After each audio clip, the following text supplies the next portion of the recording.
Yeah, somebody just posted the vestibular system on the chat here, a live stream. But the vestibular system doesn't detect motion. That was something I was taught growing up, that it detects motion. It doesn't. It detects acceleration. Big difference. And we are able to detect acceleration pretty easily. We're not very good at detecting velocity. All we can do with velocity is measure that relative motion with respect to something else. Oh, yeah. Well then, Doofus Danny, the dipshit astronomer, since the Earth in your ball-tart spinning space monkey religion is rotating, hence has an angular velocity, ergo the Earth is constantly accelerating, and we are able to detect acceleration pretty easily. Can you please explain to us why we can't detect it easily? Por favor? You are so dumb. Damn.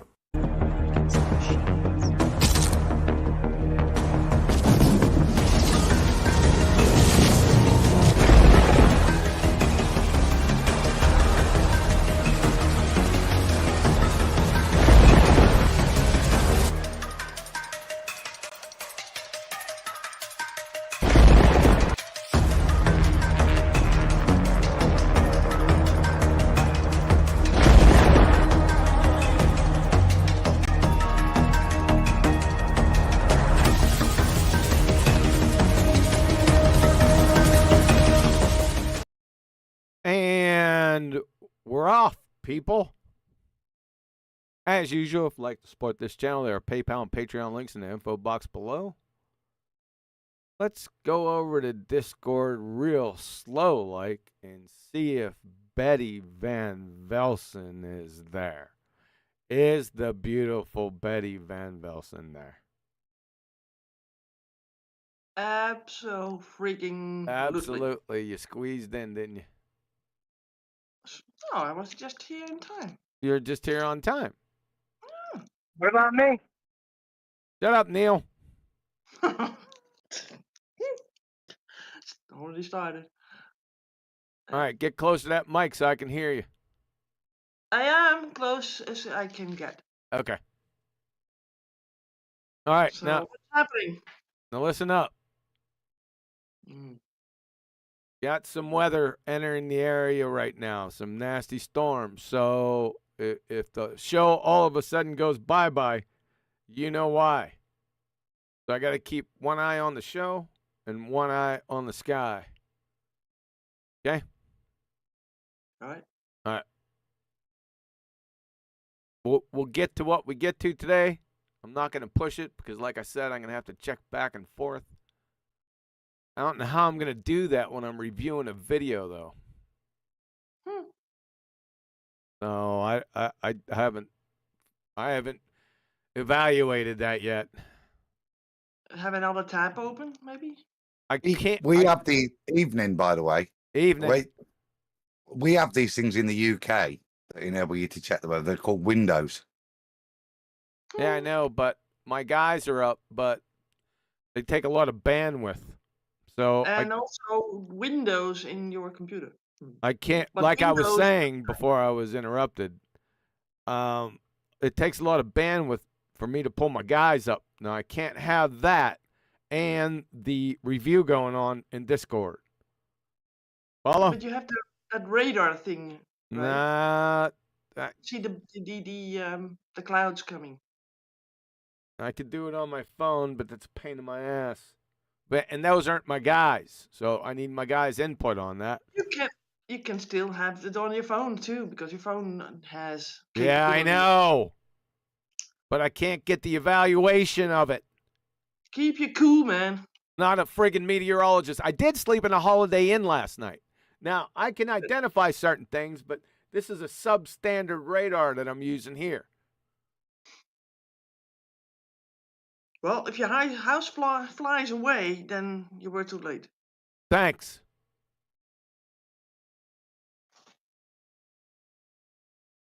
Now what else? And you guys have like alarms that go off, don't you? There's sirens, but yeah, that doesn't. And my phone will go off too, but.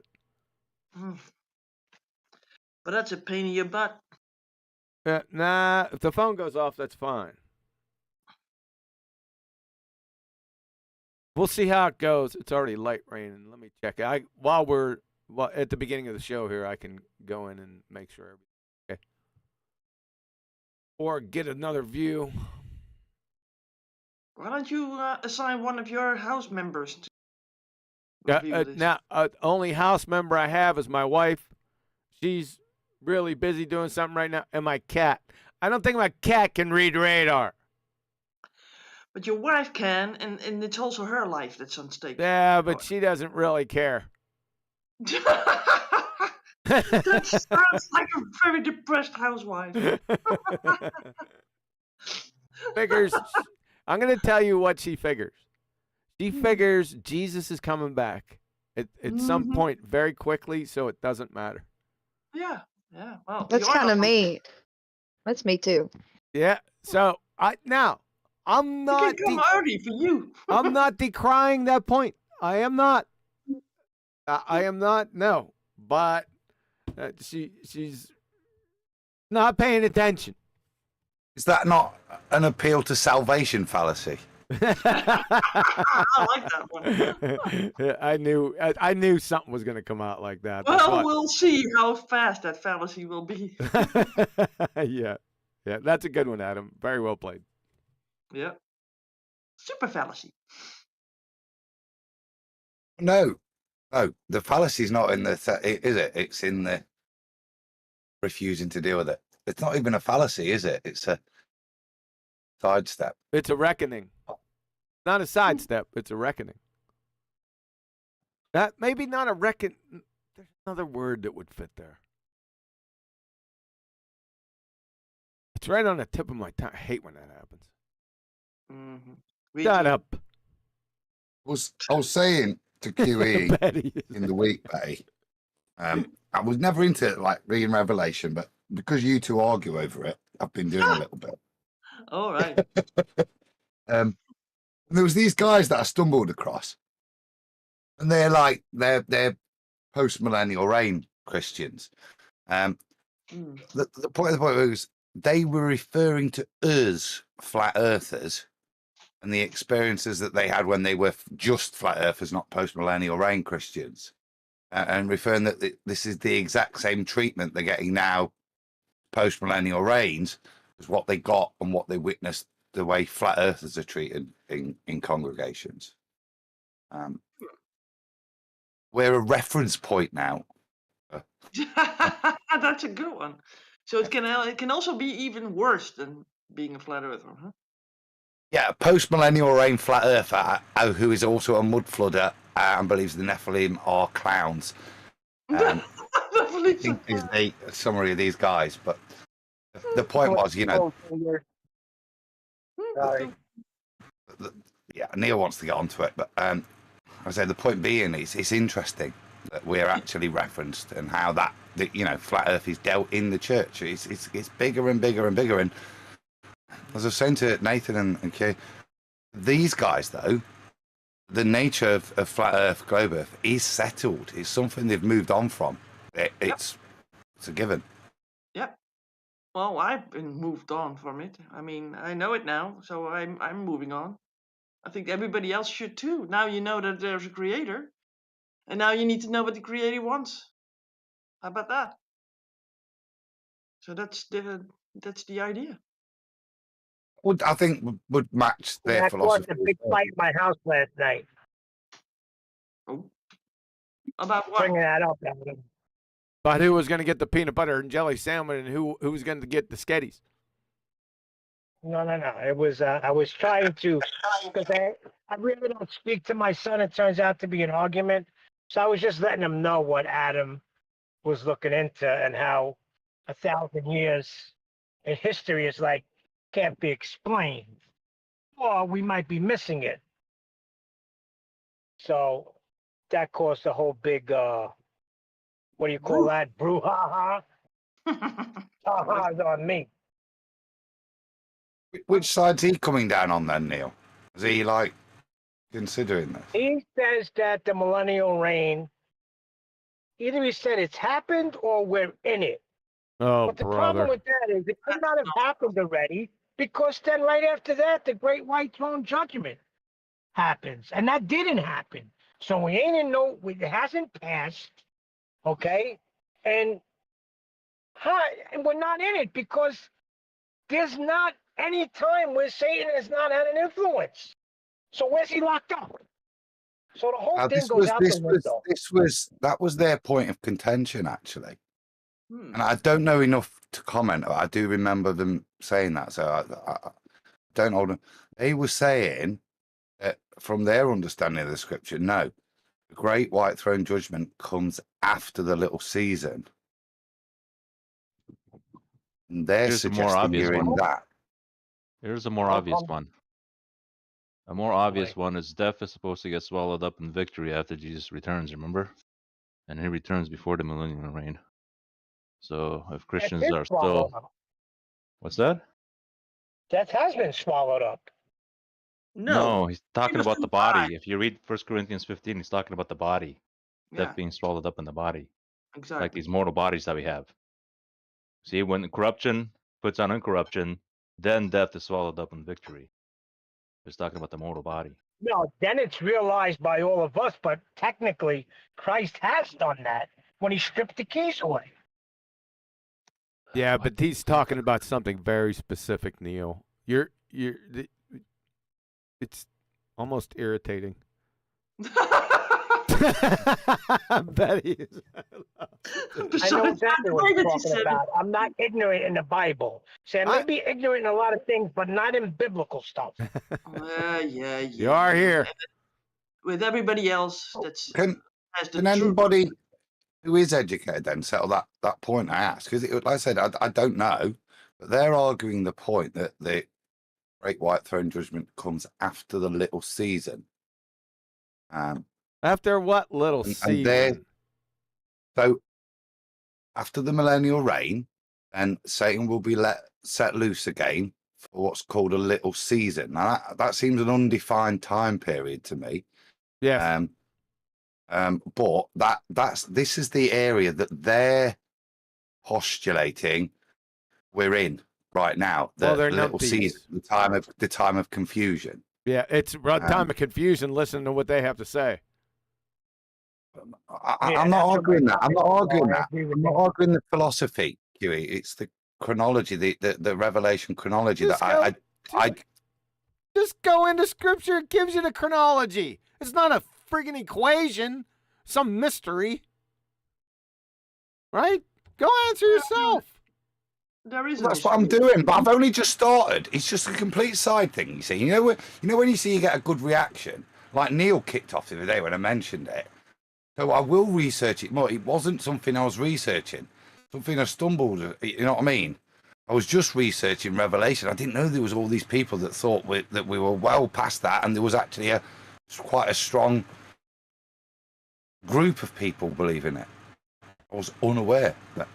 Yeah, a strong group of people that ain't reading their Bibles correctly.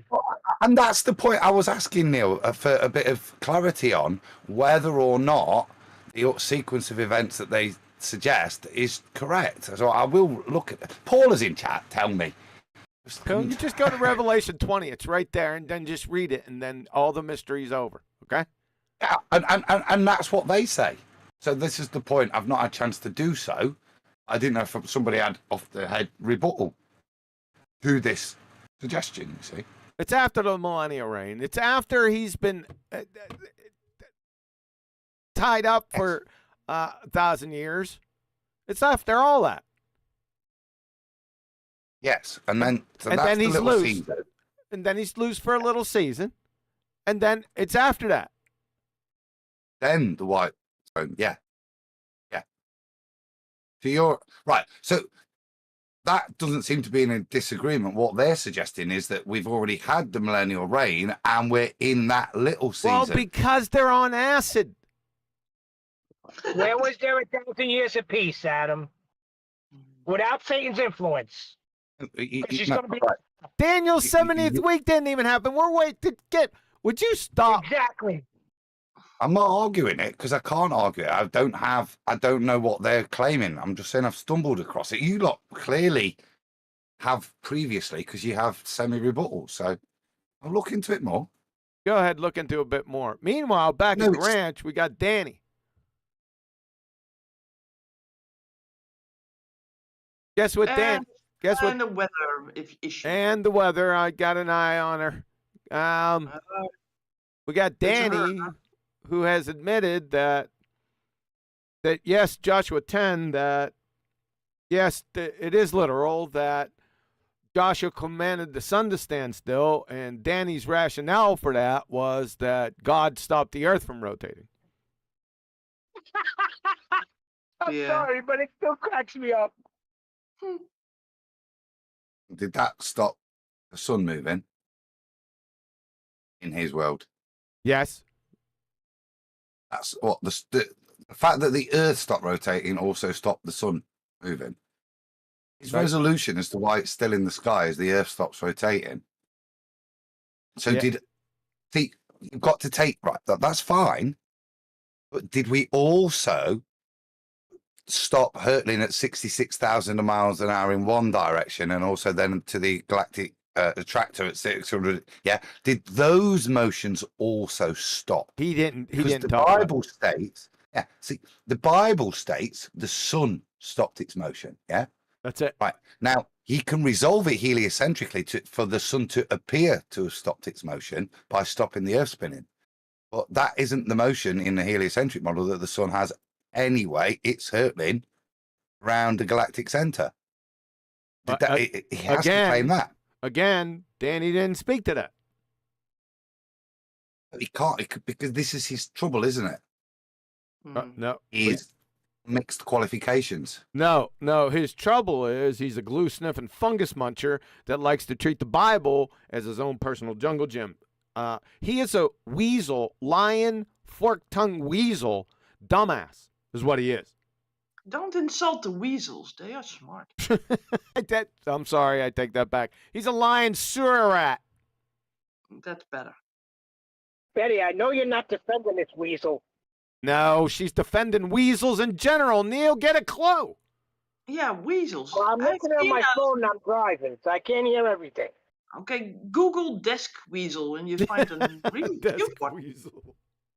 Remember the desk weasel? Look, that tiny little guy. He was cute as hell, man. He was cute.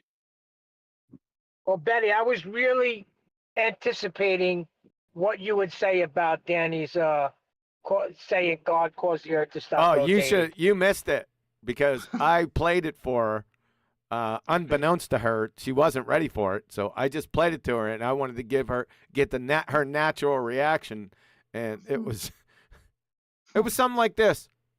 Oh my God! Did you hear that? It was like, oh my God! Something to that effect. When did you do it? Just now? No, it was last week. Okay. It was, The thing is that I can. If you're a Christian and you take the Bible seriously, then you need to take these passages also very seriously. And he makes it this. He makes stuff up. He adds to it, detracts from it. It's silly, and people take it on board as if he's the arbiter.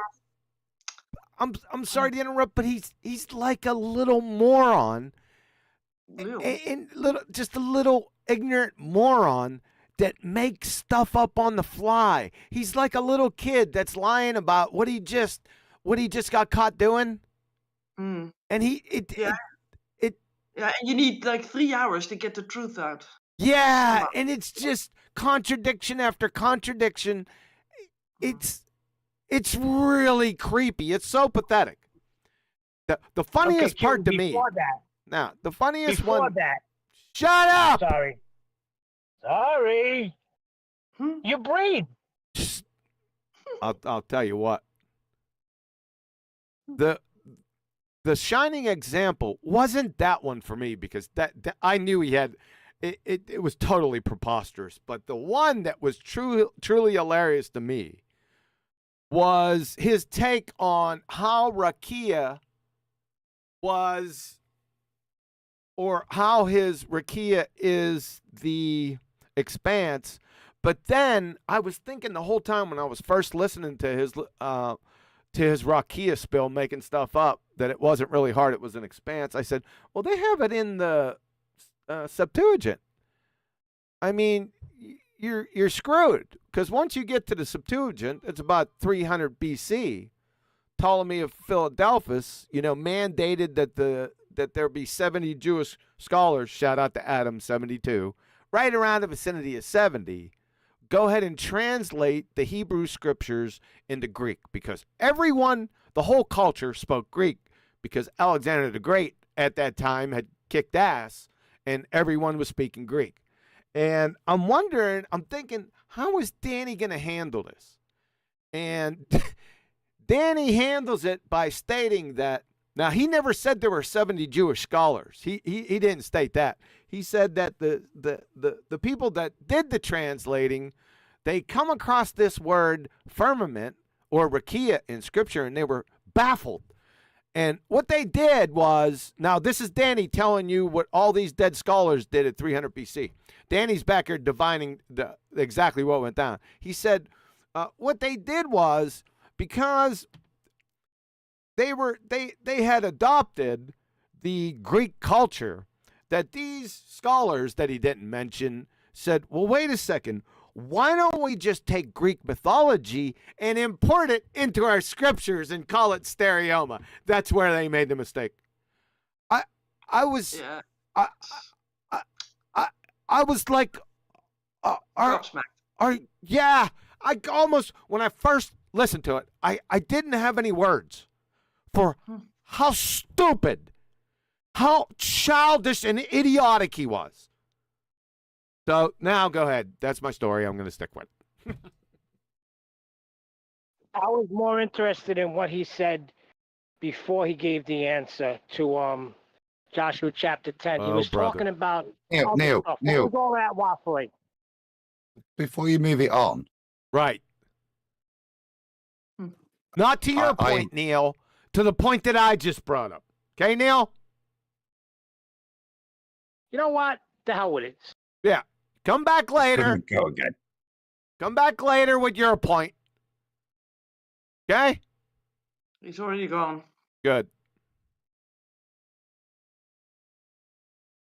And shut up. This is why the Septuagint came up the other day. So, and it's to address Danny's point, was look at the mitigation he gives. There's supposed to be 72 scholars that are interpreting this, because there are so many Jews now. Now, they're not necessarily from Judah. There are so many Greek-speaking people across the empire, whatever it's called. Sure.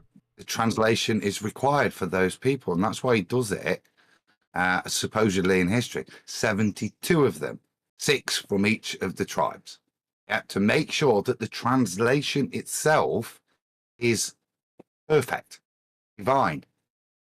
So what Danny's doing by this is denying the fundamentals of the Septuagint.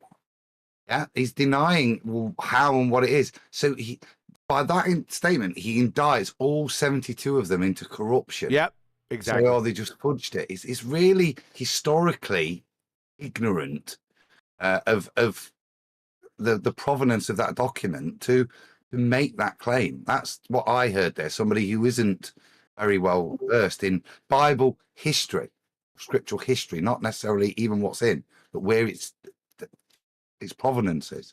Well, do you know why he did that? He didn't even mention the 70 scholars. He mentioned, right, remember before, and then his nonsense with Circle, that he invoked his world-class Hebraeus. Right? Remember that? Danny invoked his world-class Hebraeus. These nameless, faceless people that he talked to that told him a circle was a friggin' sphere tard. Right? So he couldn't mention the 70 scholars. He sidestepped that. He's just a lying sewer rat.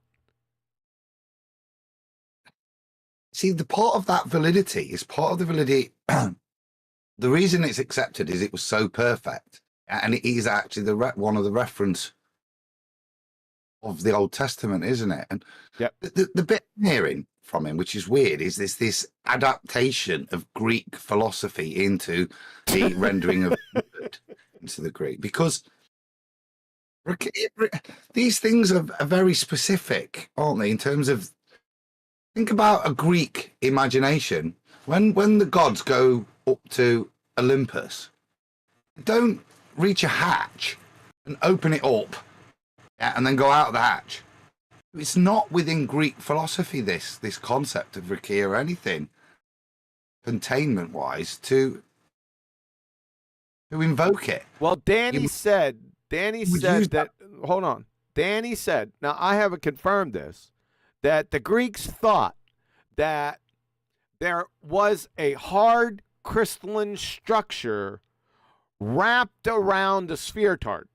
That's what he said that the culture or Greek mythology was referring at the time, Adam.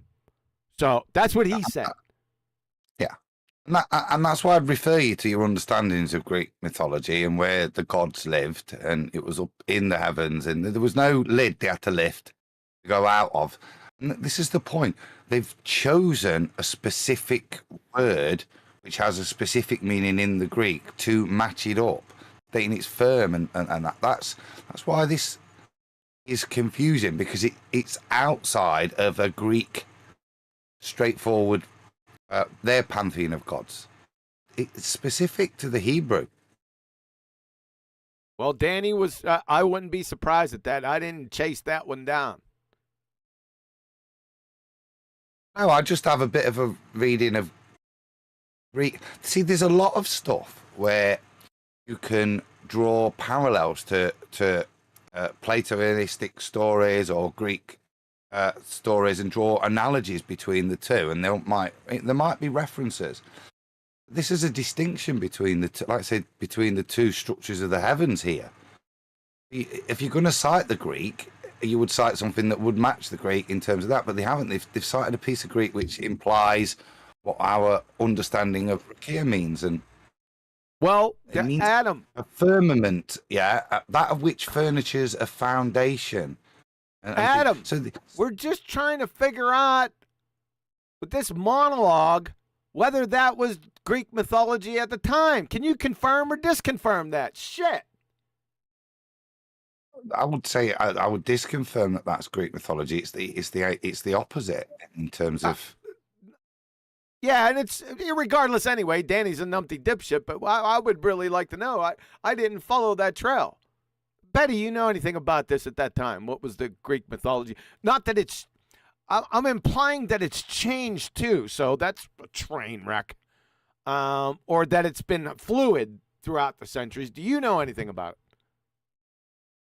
Well, not really. Did they really say anything about it at all? I don't know. Well, we have these pictures from how the old Hebrews thought of it, and other cultures, right? Yeah, but that's not what Danny said, though, right? Nope.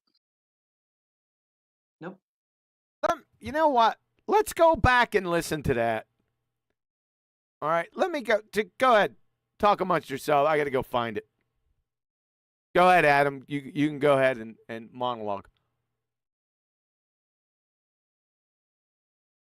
Not to butt in or anything, but I'm pretty sure every ancient culture, you know, their cosmology was a flat Earth with something around it.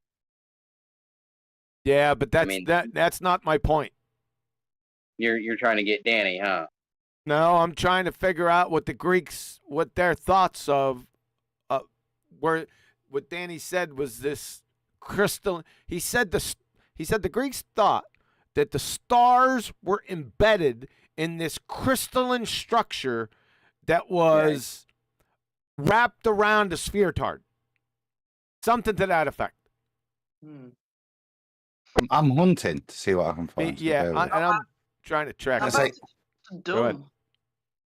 about it's just a ceiling, right? We're looking for facts here, not speculations.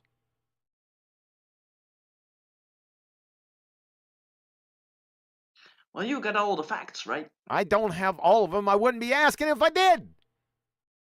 Well, you seem to have a strong opinion already. I'll tell you what. I'm going to slap you around a bit. Nice. Nice. Okay, so I've got.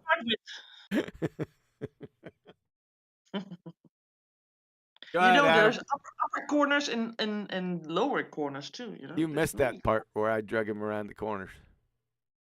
Around? Oh, I showed him all 4 corners. Okay, good. Go ahead, Adam. You had something to add? So I've got. It's just that. So I've got Mount Olympus. That's my understanding of Greek mythology and where the heavens were. But these are. This is earthly, situated high on the top of Mount Olympus in Greece. So that. And I've researched just a quick. So is there a Greek equivalent of the firmament? There's 3 descriptions of the sky. The Uranos represents a primordial sky, often personified as the primal god. Uranos can be seen as a foundational element encompassing the heavens above the earth. The ether, you're like. Oh, brother. This concept referred to the upper atmosphere or the bright, pure air above the clouds. Ether was often associated with the gods and seen as a dwelling place of celestial beings. Well, there's this one called the bronze heaven. Some descriptions in Greek myth mention a bronze heaven, a solid dome-like structure separating the earthly realm from the domain of the gods. However, this concept wasn't well developed or widely accepted as the Uranos or ether. That's as quick as I could find.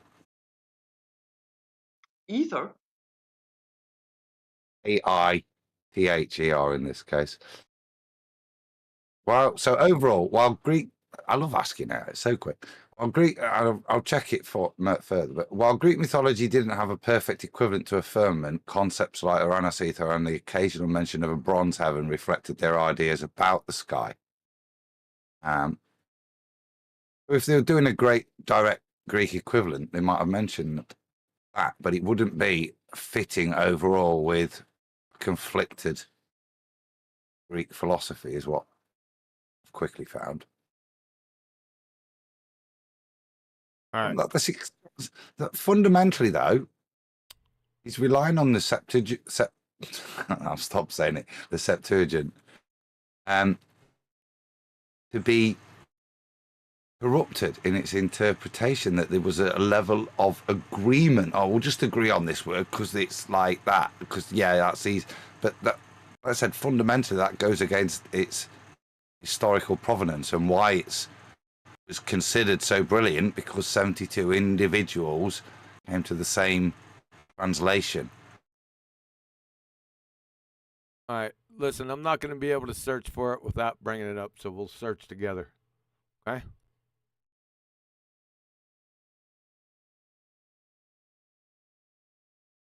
Go ahead and join up. I'm going to go find that part just to make sure. I don't want to straw man him because Danny's king of the straw man, idiot. So we'll just listen for it. Just be patient. And sometimes flat earthers just jump up and down and scream and yell, and geocentrists might too, a little bit more polite about it. Oh, take your time and buffer, you numpty Sun literally dipshit. is moving around a motionless Earth, and the other one is go. that the Earth is rotating. All we see is relative motion, and so I talk kind of all over the place on this. I can't quite agree. Remember, this is an Isaiah, which is a prophetic book, and the prophetic books use being an expanse. Wait, I think I know where it is. And then the second definition suggests this possibility of it says in the second definition given there. No, I don't. That it was thought of as the Jerome doing the translation in translated around the 3rd century BC. There we go. The Old Testament. Let me Hebrew. pull up, not a K. Why did I hit K? Damn. Of that word. The whole problem, I think, stems back to the Septuagint, translated around the 3rd century Here we BC. go. You guys listening to this? Yes. So you heard it, Septuagint? Okay, good. Thanks, Betty. Let me turn it up myself. I can't hear it all that well.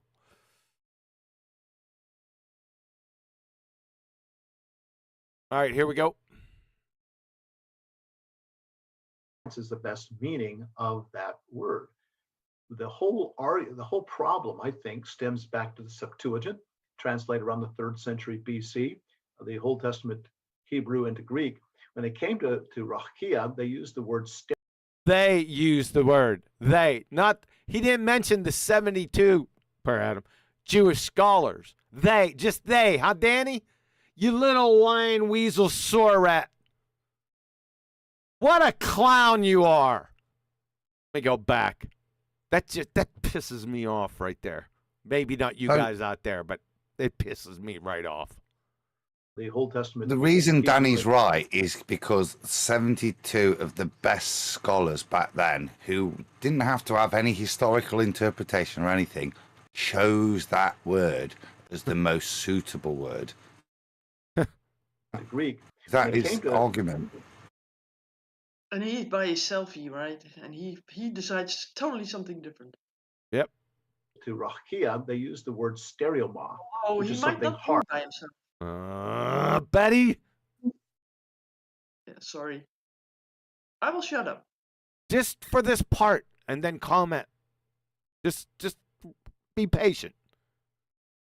Greek. When they came to Rachia, they used the word stereoma, which is something hard. In the New Testament, we're told to stand fast, stand firm. It's talking about, it uses that word stereoma. And I believe what happened, being there in Alexandria. He believes what happened being in Alexandria. He believes what happened then. Which is a center of Greek learning. The Septuagint translators realized what the Greek model was. It was a spherical earth. They realized what the Greek model was. So here it comes, Adam. Sitting here, surrounded by this crystalline sphere with the stars on it. So they had a spherical Earth with something crystalline surrounding them with the stars in that crystalline structure. That's what Danny just said. Never heard that in my life before. I've not got a problem with accepting it. It's fine. Okay, so that's his analogy. So the meaning of the word, if we were going to an ancient Greek, would be a solid barrier, right? And yeah, that's what the word they've picked. Something that means it's solid, physically. Stereoma. Stay with us, Adam. Just the word. There's two things here. The word and then the Greek mythology, Adam. Okay? I'm trying to see where Danny's referencing it to. That's what he's referencing it to. Okay. I'll finish it up. That's all we really need. Okay, so not a concentration gradient. Yeah. So when they say use the word stereoma, they meant something that's been made firm, not a decrease in concentration. Are you high? No. What the hell are you talking about?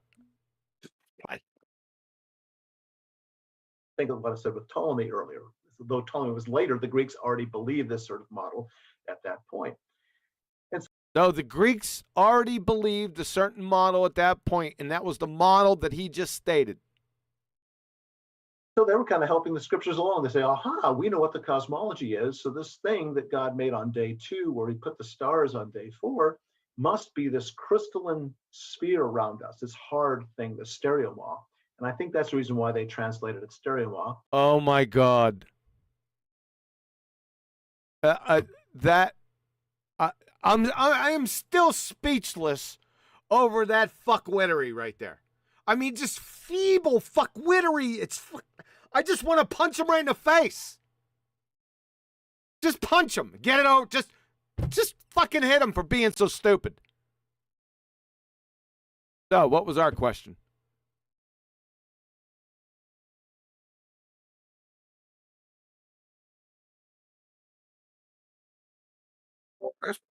Let him keep going. No, it's over. That's it. Oh, I thought you're going to show the video where the people that are flying off the earth when. No, Betty, that's in Joshua. No, I'm trying to with the whole sun stopping and stuff. I like that Yeah, I know. That's another topic. Well, maybe I should shut up. No, I'm just saying that's another topic. That's just. Oh my God. Let me just take this down. All right, forget about it. I think we've got storm anxiety here, Betty. It's not storm anxiety. You guys are morons. You can't focus. I am focused. I was dealing with that claim.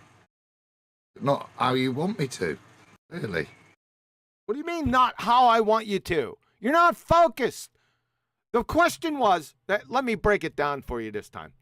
The question was, Danny just mentioned that's what Greek, not that it matters. That's what the Greek culture thought their cosmology was. That's number one. And then number two, they used, the Jewish scholars used stereoma, hard. So the only question that I had, because it's all nonsensical bullshittery, was, is that what the Greeks thought back at that time about their cosmology? That's my only question. That was it. Do you understand? I guess not. Sorry, I was being wrong about me tea. Thanks. Yes. Yes, so that was the first point of the references. Is that what the Greeks thought? I don't know. Really, they seem to have varying opinions of what was up there. There is something called this bronze. What was it called? Bronze heaven, which may have some link to it, which would be sounding like it's solid, a solid dome-like structure. Dome-like structure. That's what I would point out. Either way, it's solid. But what the Greeks specifically, or what any specific Greeks thought, I don't know. The historical record seems to have a mixture of opinion, even for the Greeks. Danny, I don't think. Go ahead. But the Greeks don't have this definitive creation myth like that. That's what I'll have a little sniff into in terms of whether or not their creation stories have this instruction about where the stars are set, etc., etc. Whether it's, as here, it's more open for individuals to have their own viewpoint because it's not Greek doctrine, for want of a better phrase.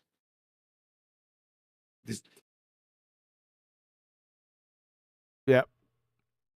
Like I said, it's a big nothing burger anyway. It's I don't really care if the Greeks thought that. Danny, he's like a fantasist. He just makes shit up on the spot because he can't have a firmament because his pseudoscience astronomy implodes. I mean, that's, well, duh. So he has to pull just stupid shit out of his ass, and he Jedi mind tricks.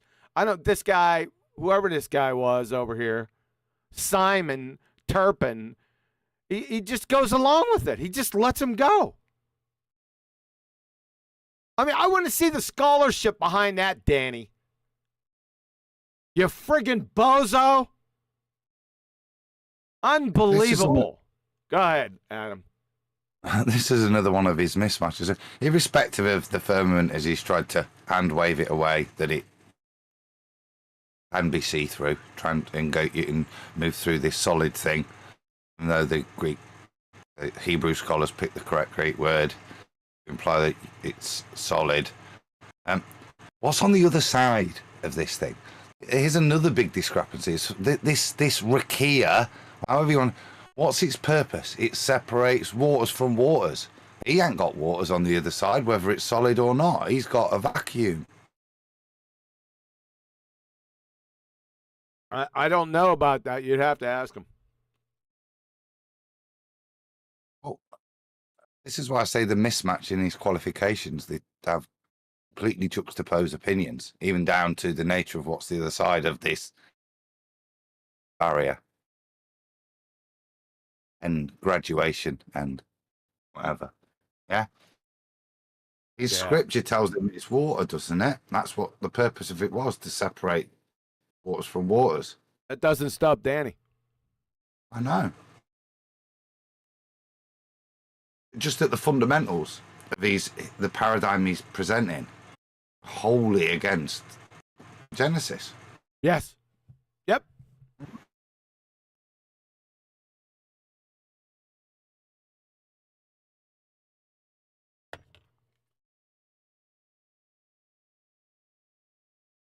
All right, let me check the weather before we get we're going to get back to that other video. Superchat. What? Super chat, superficial, super stupid, super far away. Incredibly cherry sent. In ancient times, they would beat out metal and expand it. This is where the translation expanse actually comes from, a solid metal expanse. Yeah. Yes, correct. Who was that? Incredibly cherry. Oh, incredibly cherry. Thank you. Yeah. Thank you very much for you're exactly right. Yep.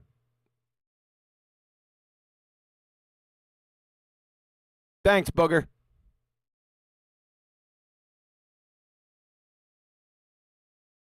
Okay, we're looking good for right now. Okay, good. They're to the west of us. All right. Talk about the shape. Let's get this. This is where we left off last. Oh, you know what? Can you guys see this? Yeah, in Discord, yeah. You can, so I don't have to change over the other. Okay. It takes the whole, I think it just takes the whole screen.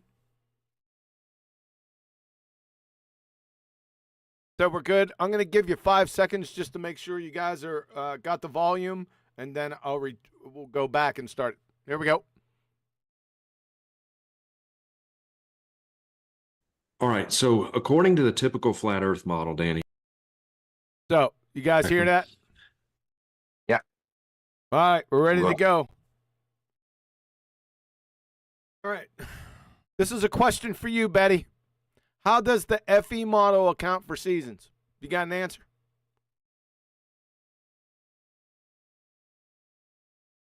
Yeah, I do. What I'm eating now. What are you eating?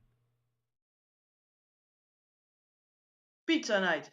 Oh, that's right. It's Tuesday night. Don't tell us. Your mother cluckered. You got chicken on it? No, not this time. This is tuna. Oh, brother. I thought it was appropriate for today. It's kind of fishy now. Wait, so what do you got on this thing? You got cheese, you got tomato sauce, cheese, tuna, and that's it? Or anything else? Red onion. An and onion, some, a red onion. I knew it was going to be onion. Yeah, and some spices. All right, I want you to take a picture of that. No way. You bet you won't, because it looks disgusting. No, it doesn't. Then take a picture and send it to us, and then afterward we take a break here. I'll pull it up. Go ahead, send me the picture. Send it in Skype, so you don't have to be. I already ate a portion of it. That's okay. Right. Did you cut it up into slices, or you just had a big round thing and you clamped on it with your meat hooks and then you bit into it? Never mind my meat hooks. Does it show your teeth marks in it? No. All right, send me that picture in Skype, and we'll get to it next. All right, guys, here we go. So here's the question. How does the FE model account for seasons? Well, number one, there is no FE model. And by the way, there is no globetard model either. And number two, I don't know. Did I offer a claim about seasons? So this is an idiot straw man fallacy right off the bat. Not a shocking surprise. All right. So according to the typical flat Earth model. Now we got the typical flat Earth model. What's the tip? Is there another kind? Let's see. We got a typical flat Earth model. Danny, the Earth, in my first video, I called it a giant manhole cover, and some people didn't like that. But the general model is the Earth is this. Well, make up your mind. Is it the typical model or the general model? dumbass clown. Disk, right? The North Pole at the center. What the hell is this?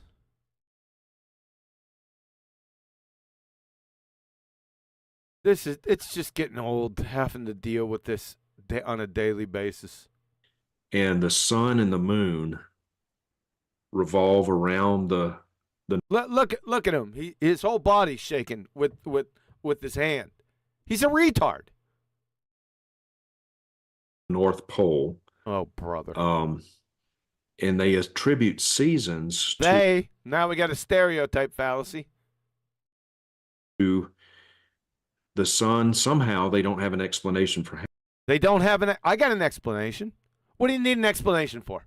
how this happened, but the sun will somehow expand its orbit, and instead of Yeah, my explanation is that there's invisible three-toed gnomes out there, and what they do is they eat a whole bunch of Brussels sprouts, and they become, because it's a cruciferous vegetable, and they become flatulent, and all of a sudden, all of them at once just blow out their farts, and it hits the sun, and it blows it. It makes its circumference value bigger. Good? Is that a good explanation for you, you retard? It's just as scientific as any explanation you'd have. Tell you that much. You're about to piss me off with your stupidity. circling around, say, the Tropic of Cancer, as the seasons change, it'll make a bigger revolution, and it'll kind of go around the Tropic of Capricorn. I want to discuss this topic right now. Is Justin Peters retarded? Let's devote some time to this.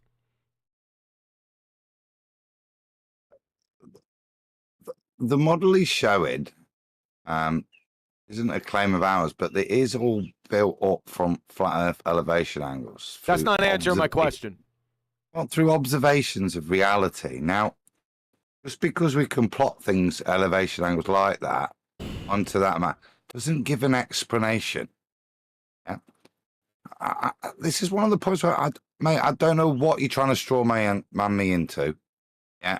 But my honest answer here is I do not know what causes the seasons. Okay. I do know in the summer, sun is higher in the sky and it's warmer. In the winter, it's a lot lower in the sky and it's colder. Adam, I'm gonna belt you one. Oh, man. Listen to my question. Is Justin Peters retarded?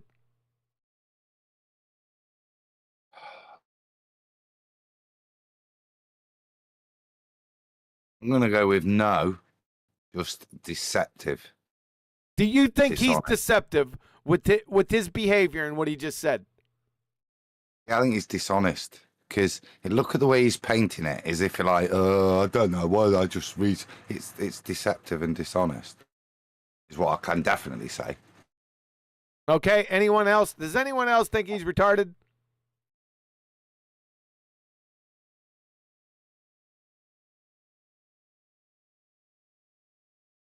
Nobody wants to say anything. All right, we'll continue.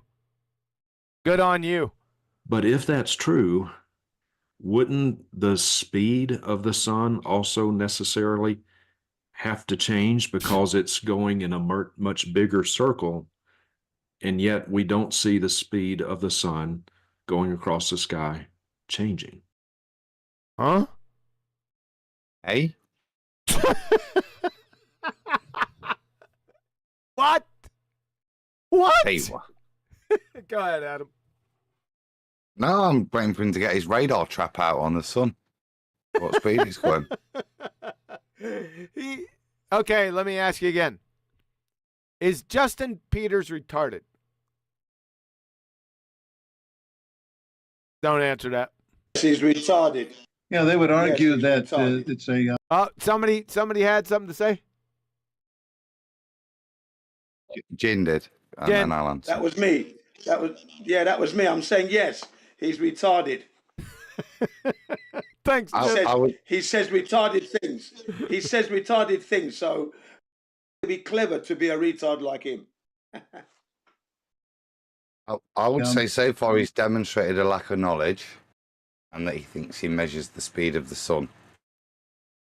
instead of the angular change of the sun, which is constant, which would mean there is no change from what he's measuring. He's trying to invoke a speed that he can't measure, then strawman it as if the simple fact that obviously if it's going on a shorter orbit, if that's what you're going to claim, that's kind of obvious. But even if you state the obvious, that doesn't debunk the model you've strawmanned. You've just stated some of the parameters that the model you've strawmanned would have to operate by. Isn't it implicit in his own model, though, with the analemma, that at some points it would have to speed up? Am I incorrect? You see, in his model, it's us that speeds up and slows down in our elliptical orbit, isn't it? Not the sun. Yes. Yeah. So, to suggest that something having to speed up and slow down is ridiculous, surely that statement has to be applied to his model as well, not just the one he's strawmanned on us. Right, the model that he doesn't have. But yes, you're correct, Adam, yes. Yeah. That's why we have you here, Adam. That the radius of the the Septuagint. I'm glad. Septuagint. I'm glad you dropped that. Okay, let's keep it dropped. sun's daily motion changes throughout the year. It's a smaller radius in December. It's a larger radius in smaller radius in June. Oh, well, that's amazing, Danny. No one ever knew that. We're glad you're here. You're here to give us all this knowledge. June and a larger radius in December, and it's turning around at one revolution per day. What's turning around at 1 revolution per day? What the hell was that? Is Danny Faulkner retarded? He's definitely a deceiver. Okay. Proven liar. Proven liar, yes. And more importantly, with Danny's case, a Bible denier. So a proven liar, hold on, a proven liar, a Bible denier and butcherer, and he's an idiot. Because if anyone listened to the opening part of the show, Danny doesn't know that rotating objects are accelerating. There's any number of points. He doesn't know what natural science is, doesn't know. There's many other dumb shitteries that he has train wrecked himself into, but at least we have those. Okay, did somebody else want to interrupt? Say something?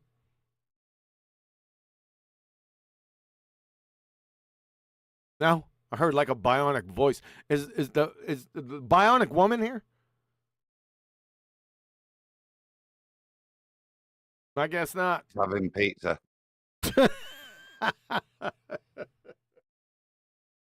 Betty, the bionic woman.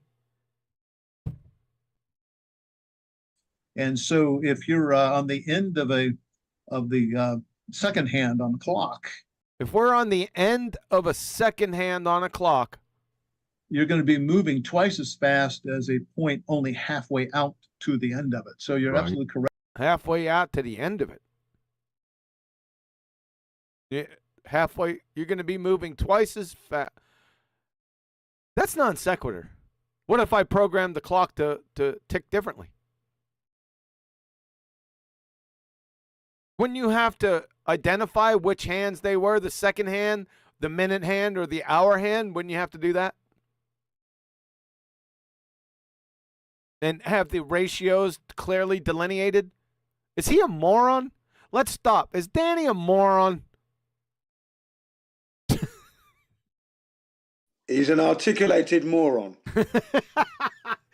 Adam, did I just throw you there? You looking up on Chat GPT?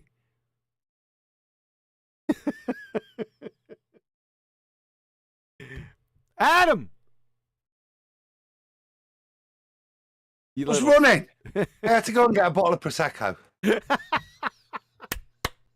Sorry. I can prove that. If you wait a minute, I'm going to pop it. So you don't have to prove that. Your word is iron with me. I don't even question it. Say again? You're not wrong. I know I'm not wrong. But no need to lie about me running for alcohol, is there really? No, there's no need for you to Strange. lie about that. No. Strange fib, wouldn't it? So, but there you go. Pippity pop. Cheers, everyone. Yeah, cheers. Okay, listen to what he just said. I know I'm being pedantic, but we need to be pedantic with this patter. Here we go. Of the second hand on and Listen in up, December, and it's turning around at one revolution per day. And so if you're on the end of the second hand on the clock, you're going to be moving twice as fast as a point only halfway out to the end of it. So that doesn't make it. That's non sequitur. Wouldn't he have to identify what the other hand he was comparing it to, whether it be an hour hand or a minute hand compared to the second hand? But either way, if you're on the clock face looking at those two things, and the only way you can measure them is their angular change, how would you know whether one's going faster than the other? That's true, but he would still have to. You still bypass my freaking questions. Come on, man. You're about to piss me right off again. This is a highly pedantic book point. I realize this is extremely high level, right? But we're going to go back and do it again just out of principle. Now listen to what he said again. Before he says, "Oh, ask me the question so I can nuance my mind." Danny's point was he mentioned the second hand, right? And he said that in order for something to go half the speed, it would be have to be half the length of that second hand. Follow? Yeah, but that's non sequitur because you would have to delineate. That would have nothing to do with speed, right? Because you'd have to. What if the hour hand was half the distance or half its length of the second hand? You follow what I'm saying? No. Oh my God. Okay, listen to what he has to say. Maybe he could say it his dumb shit better. Smaller radius in June and a larger radius in December, and it's turning around at one revolution per day. And so if you're on the end of the second hand on the clock, you're going to be moving twice as fast as a point only halfway out to the end of it. So you'd have to delineate how fast the other one was rotating. So he's comparing them to. He's not comparing anything yet. He didn't delineate which hand that he was talking about in comparison to the second hand. Follow? You don't. But I'm trying to. I'm trying to fill in the gaps of the explanation because I think I know what he's getting at. So. Yeah, but don't add anything to what he said. No, but it's nonsense if you don't. That's my damn point. All right, let's move on. Sorry, guys. You're absolutely correct. The speed would have to change. The linear speed would have to change. And of course, that would be noticeable as an angular change in the sky as well. An angular change in the sky as well. What are angles measured in, Danny? Miles per hour? That's all. That's all he is measuring. He's not. This is the point. He's not measuring speed ever. In reality, all he's got is angular change, azimuthal change. Yeah. Yep. And yeah, that's all he's got is and declination change. That's what he's got. That's what he's measuring. Yeah. Now, if you want to interpret that in a heliocentric way, you can, but that's not what he's got. All this talk of speeds is not commensurate to anything he's measuring. No, the only time he can apply a speed is to invoke a model, either a straw man to us or to him. Yes. Now, Adam, you have this propensity today. It's probably been going on for years, but it's just about to piss me off about adding to what these people say or giving the logical approach or what the reasonable explanation would be in place of what he just said. You follow me? Yes, sir. If you add anything else to what Danny says ever again, I'm going to put a contract out on you. No right today. But go on. I kind of like that Adam does that. Do saying. you? That you like that, don't you? Because you know it drives me absolutely insane. That's just one perk. That's one perk. It's a fringe benefit. Now, I didn't say it wasn't instructive what Adam does. I never said that. Okay? Just as long as you understand. And that's not what we observe at all. There are many problems with the sun motion in the flat Earth model. Well, the biggest problem is there's no flat Earth model. So this is just an idiot straw man fallacy by the straw man king. Dumbass Danny Faulkner. Yeah. And his compatriot over here, this retarded moron. The puppy dog moron. Problem is that throughout the day and throughout the year, the sun's distance from us would have to change. And what's the problem with that? Equivalency to the heliocentric model. That's exactly what happens. Exactly. Danny doesn't know the heliocentric model, and he's a PhD astronomer. That's how much of a dumbass he is. Throw an indictment that's a fundamental of your own model. Yes, that's exactly what he did. In the middle of the day, when the moon's highest and the sun's highest in the sky, it's going to be much closer to us than it was when it was low in the sky, appearing to rise. And straw man. Yep, another. Yeah, I was already all over it.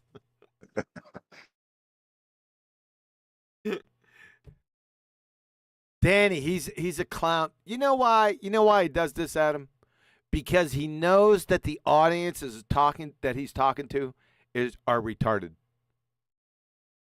All he has to do is act like he knows what he's talking about and throws in a couple sciencey words. He's in like Flint. That's what he banks on. Look at him. Look at that lion surrat weasel of a Dunning-Kruger dumbass. You wouldn't last 3 seconds out on this circuit, brother, and you know it. That's why you don't come out here. You better hang out around those globe dumpsters and the flat earth conventions because you don't want none of this. Tell you that much. I know you. I could see you from a mile away. Fucking clown. Ass clown. You can work out the math on that. I've done that. It's work out the math on that. Why are we working out the math on it, Danny? Isn't this physics? Basic trig. Any high school. Basic trig that you can't do. Any high school, you little weasel. I'll bet you that he doesn't know the trigonometric functions. How much you want to bet at him? Even though it's irrelevant to what he's talking about. School students take a good math curriculum can the good math curriculum. You have to take a the trigonometry and a good math curriculum. Piss off. Work this out, Mm-hmm. and so the angular. What are we working out? No, we just waffled and postured a little bit and paused and stalled to think about what he's about to say. And the way he stalls and pauses to give him time to think is to just throw ad hom. Yep, that's what he's. You're all over this, Adam. You're all that. I couldn't have said it better myself. Thank you. I'm back in good books, Flatty. Yeah, but you're teetering on the edge because we've got almost 3 hours to go through this without you making another critical mistake. That ain't gonna friggin' happen. It's okay because I got scrambled eggs on toast coming, and that'll perk me up. I'll be on the game then. You having scrambled eggs and toast for dinner? Well, for tea, yeah, because I had a huge. I've eaten loads of food recently, and I'm just not in the mood for a big. You just want something light? I wasn't. Listen, you don't have to start feeling guilty about it. I wasn't going to come down on you for that. I've had eggs. I've had breakfast meals for dinner many a day. Brown sauce. So I know you're walking lightly, Adam. Don't take things so personal. It'll be okay. You want somebody come? I'm nervous. You want somebody come rub your feet and make you some hot chocolate? Maybe in a minute. Yeah. Your size of the sun should add up. Change throughout the day, and I photographed the sun at various times throughout the day, and it doesn't change. Really? You photograph the sun and it doesn't change? It doesn't change what? It doesn't change its angular size, Danny? You mean it doesn't change its non-actual size, Danny? Is that what you're saying? Liar. Liar. Chris Van Matry in 2016 showed it does change throughout the day and the year. Not that that's important. I could really care less. It doesn't mean anything to me, right? I don't have any proofs or non-proofs for it. But it just showed that you're a liar. It does change by about 3% throughout. So it doesn't change, but now it does change. Wait, I don't want to straw man you, Danny. Let's get that whole thought. Let's be specific. Let's pull a J. Let's pull 2 J's just to make sure. I could have stopped it too early. Here we go. Appearing to rise. And you can work out the math on that. I've done that. It's basic trig. Any high school students taking a good math curriculum can work this out. Mm-hmm. And so the angular size of the sun should change throughout the day. And I photographed the sun at various times throughout the day, and it doesn't change. It does change by about 3% throughout the year. So that's my apology. I take that back. He made 2 categories: days, doesn't change throughout the day, and then he just said it changes throughout the year. Apogee and perigee of his heliocentric orbit. That's what he'll claim. Yeah. So I take that one back. You didn't contradict yourself, shockingly, but I bet you will in the next 25 seconds. But it doesn't change throughout the day. Right. How can it change throughout the year without at some point changing throughout the day? I still got you. I got you. Did everyone get that? Do I need to explain that to anyone? Yes, mate. Yes, me. Well, I was thinking of my own rebuttal, so I didn't really hear it. So go on. All right, sorry, Adam. Let me explain it. He said that the sun does change angular size throughout the year, but it doesn't change throughout the day. So if it doesn't change throughout the day for every day of the year, then how can it change throughout the year?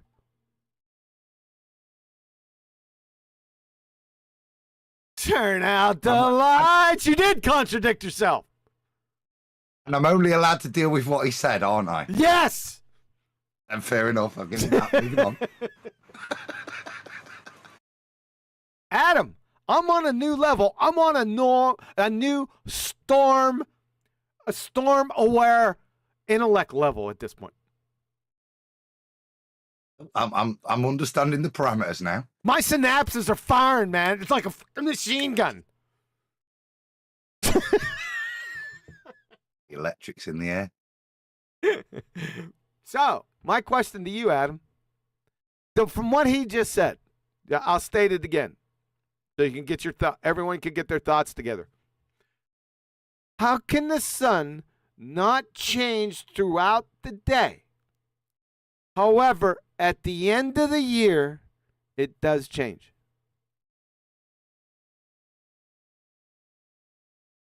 Yeah, because every day it would be changing slightly. Yep. For the reason that it would be throughout the year. Yes. You got it. Look, Flatsy. Yeah, see? Flatsy got it. Adam? Yeah, well, that's what I said. Without me putting the term noted perceivably in on his behalf, he's done. Yeah, he's done. He just contradicted himself. Yep. Thanks, Danny. Appreciate that. I won't put pressure on anyone else. But you better be on your toes. Because you don't know when I'll call you out. Right. And the photo, I've seen these videos, but by flat earthers or photos, they seem to show the stereotype fallacy. Sun, sure enough, is bigger when it's directly overhead as opposed to when it's far away. But that's simply the exposure and the brightness, right? It makes the What the hell are you on about? That's just simply how big it looks. It does look bigger. This is the funny thing here is they're talking from ignorance. As you alluded to earlier, we can provide demonstration. Yeah? Not that we make any claim to the fact that we can demonstrate it does change actual size with lenses over the day. We don't attribute a claim to that. You are, and you're saying it can't, but we can demonstrate it does. All I would say to that, there's nothing more than these guys making an arse of themselves as they stand by a position that's debunkable. So it appear to be larger when it's really not. When they show the sun up high above the horizon, it is gross. That's a stereotype fallacy. I never did that. I'm a flat earther. Overexposed, and so you bleed out and all these other things. And I've demonstrated this myself a few times. I have a solar filter I put on my camera, and I'll take photographs at different times. I made a time-lapse video just last week where I caught the sun just as it rose, and I didn't have the solar filter on it. And then when I put the solar filter on it, it kind of shrank down. That's astonishing. Oh. That's amazing. Changed size. Take it. Go ahead, Adam. It changed in apparent size when he put a filter on. He's told me. All right, come on, man. I thought you were going to talk a little bit more. No, because I've got to just work with what I'm getting. I was just in confirmation of what he said. So it does change size if he puts a filter on. It shrinks a bit. It changes its not actual size. Yes, that's what I'm saying. Okay. Like it should, because now the exposure time's right. And as the next couple hours went through, the sun got higher in the sky, but its apparent size did not change. So with proper filtering, you can see that. But when they see this grossly, no, not they. That's another stereotype fallacy.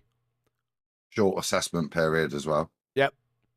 Flatsy, you marking these fallacies down?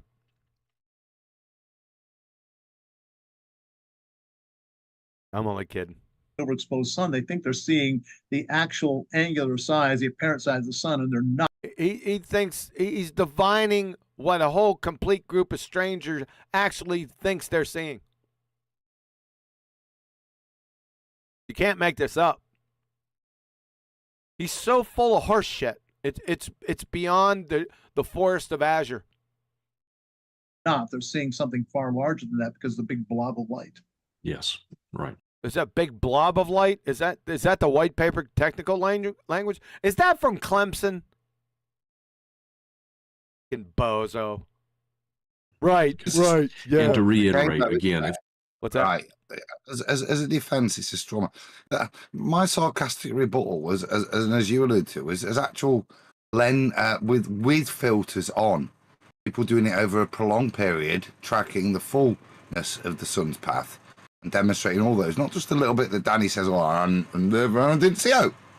Yeah, but his rebuttal is to say that all we've done is like look at that big glaring ball and go, "It's about the same size." Yeah, what does he think we've done when we've made that claim that there is a change and supported it with evidence? Listen to how he strawmans us. He doesn't present Chris Van May or anybody's work and attack it and say no, it's wrong. He says we do something that we haven't done, and that supports his claim because he's got pictures that he did over a couple of hours where it didn't change. From just before midday to midday, or something he alluded to, didn't he? Not sunset. What did you say to me? My husband called and I completely missed it. Oh, I was Danny was making another carpet bomb barrage of fallacies, and I said stereotype, Flatsy. Oh, oh dang! Yeah. I have not been keeping up. Nah, don't. I was just. Hey, thank you very much for doing that the other night. By the way, you got it. Danny is the all-time logical fallacy record holder for 42 minutes. Danny had 271 logical fallacies. 172. What? It was 172, and then Paula had 3 that you'd missed, and I had 1 that you missed. 172. You said 271. Nope, you're getting them mixed up. You wrote I've got the paper. That's some bullshit. It's even in your. It's logged in your. We didn't even listen to that much, so that was still a lot for. I'm gonna go. Oh yeah, it's still well beyond. He's still the logical fallacy record holder because it was the recent one was Timmy Clown with just under a fallacy a minute. And he has 171. That's just the ones I mentioned. How about the ones I missed? Yeah, Paula got 2 special pleading and I'm trying to remember. I think a straw man, and then I counted a stereotype that you missed. I missed a bunch of stereotypes. So even without those, Danny's well over. Just do the math. A fallacy a minute. So. Would you? Sorry, if I could ask you a question. Would you consider what comes out of Danny's mouth as a verbal diarrhea? Yes. Would that be an accurate assessment? Yes. It's nonsensical bullshittery, interdispersed with lies. Yeah. And then when I get the question, how does the seasons work on a flat Earth model? I said what you said. No, there is no. We don't have a model, and the seasons have been working as they've always worked for eons because we're living on the flat Earth. That's how that works. It's how does the seasons work on a globe when you have a winter and you're recording the highest temperatures, and then you have a summer where you're recording the coldest temperatures. I mean, I don't get it. That's another good point. That's my reply. That's another good point, Jen, that I didn't bring up. Thank you for bringing that up. Why don't they answer the question for themselves as baltards? So baltards, a very good point.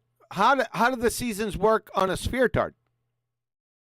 And with your explanation, we're going to need validation, okay? Because like I said to you before with those invisible 3-toed gnomes, I have an explanation, but without validation. So for you to overcome my explanation, your explanation's got to add validation, or it's worthless. They use parallel light rays. Uh-oh, we got another troublemaker, Adam. Evening, Bri. Come on, help me. I'll warn you now. Hey, he's a bit grumpy. Everybody. Be succinct and only deal with what the Muppets say. Don't help the Muppets. You're not allowed to elaborate on the Muppets. Well, the Muppets require Eratosthenes to have been correct. As in, when he stated that the sun must be X size and X distance away for the shadows that we see in reality to work on a globe of radius. I'll tell you what, you're skirting a really fine line. Adam, I'm an equal opportunity ass whooper. I tried to warn you, Brian, and then you did that straight away. Well, I didn't hear what Danny Faulkner said, so no, I'm free. I'm free to say what I want right now. No, you're not, because you didn't hear the ass whooping I've just had. I've had to. I heard it. I was listening in. I heard you to get fucking good books. Go on. Shut up, Adam. He's trying to tell you, Adam. Brian's trying to tell you that he heard the ass whooping that you got. So he's just he's just pushing my buttons. He's trying to provoke me. Well, I'm just laying out some heliocentric facts.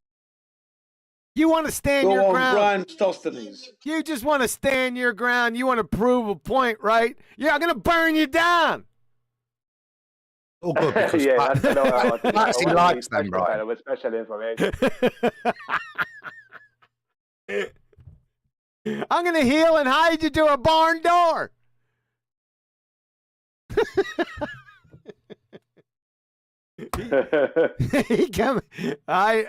is too funny. All right, we're going to continue. I wouldn't be worried until he starts bragging about that Wagyu. Oh, I haven't thought about that in a while. That's off topic, though. Don't try to take us off topic again, Flatsy. I'll have the mule kick you. Son, that makes larger loops. Look at this retard.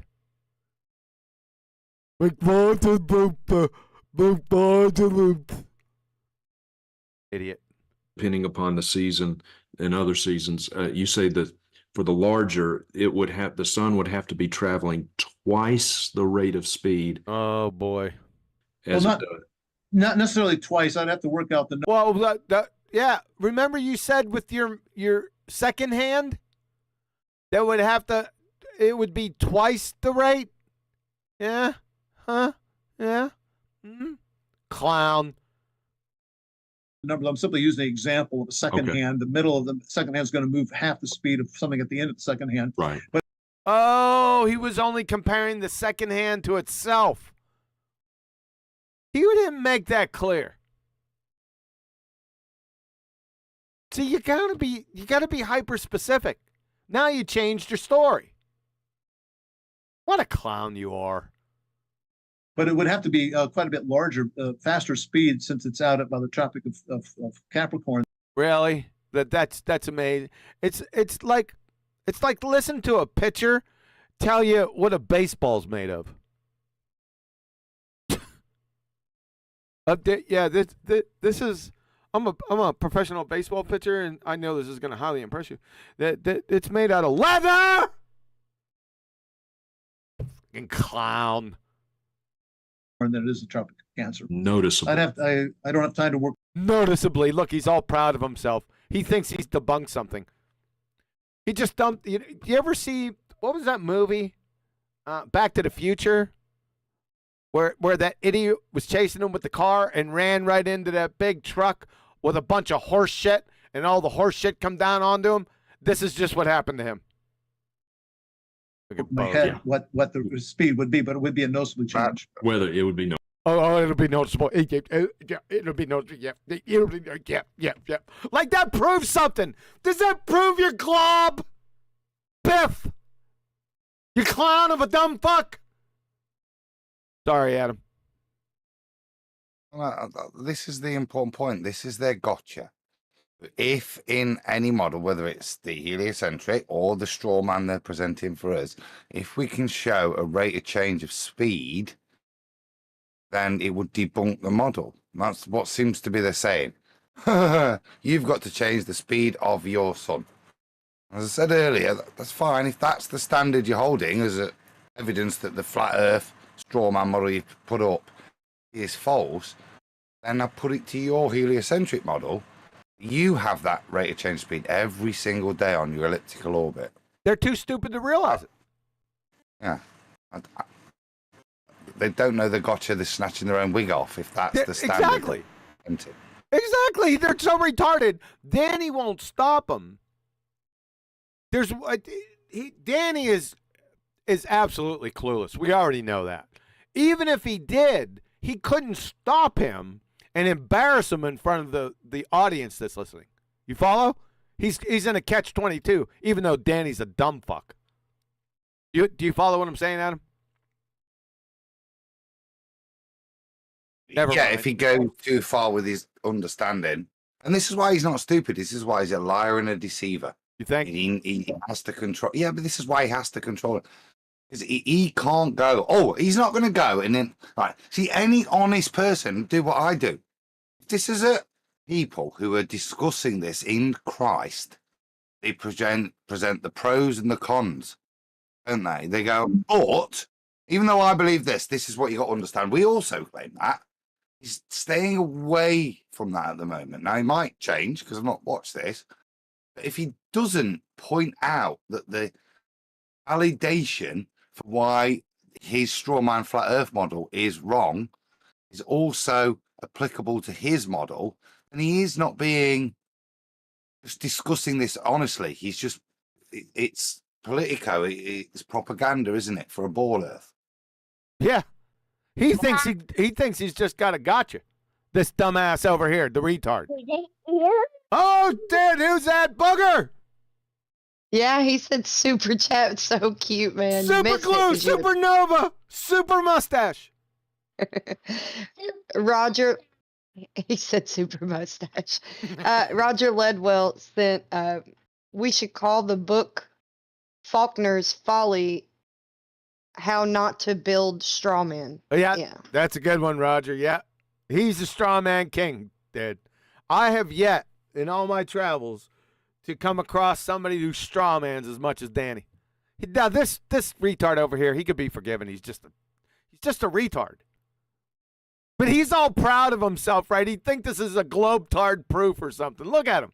Watch him. Noticeable. It'd be unmistakable. And yet we do not. That in and of itself puts an end to the hold up. Flat Earth model. It puts an end to the flat Earth model. That's what he said. I need a J. What's the thing that is unmistakable that we? Yeah. Okay. Before I speak, I just want to confirm what that is. Well, let's get 2 J's. Make sure we get it. Quite a bit larger, faster speed, since it's out by the Tropic of Capricorn than it is the Tropic of Cancer. Noticeable. I don't have time to work in my head what the speed would be, but it would be a noticeable change. Whether it would be noticeable, it'd be unmistakable. There you go. Well, it is, as just described by them. Because it maintains its angular speed, it is noticeable and unmistakable. If you're going to accept the straw man model you've just presented. Right, you've got me, because I was about to say you absolute retards.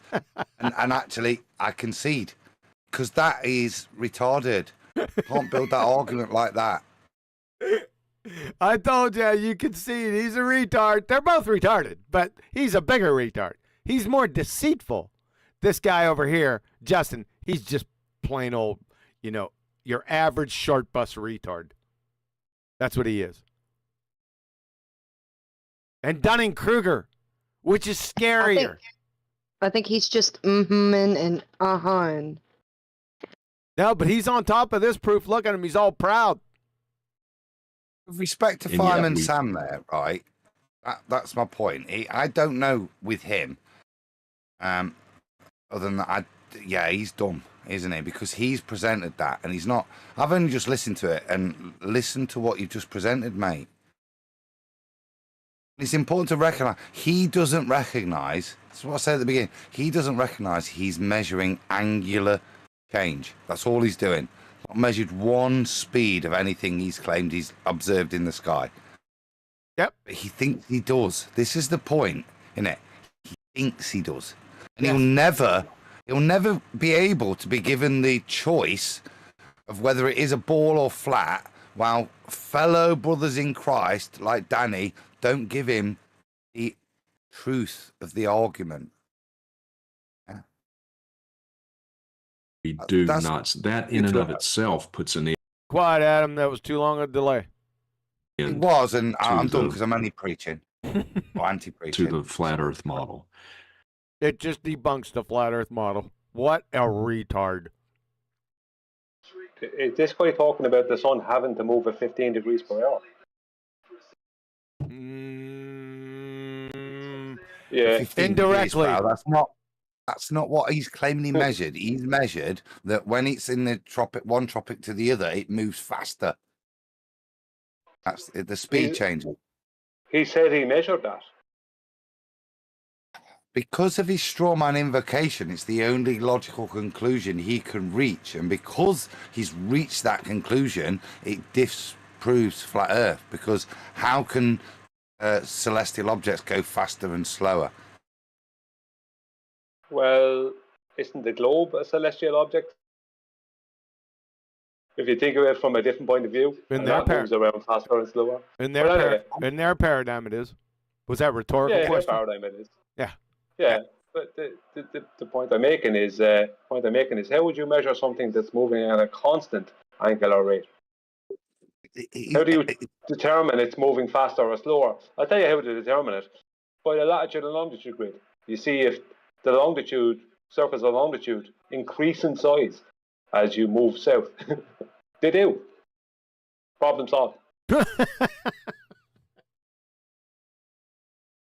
Yep. Dang, Brian, that was it. You just dipped it in the bud.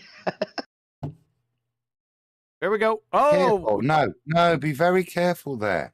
What? No, I'm not making that claim.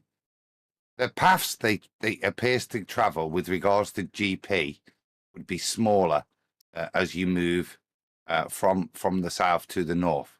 Those circles, concentric, would be smaller. Their ground position.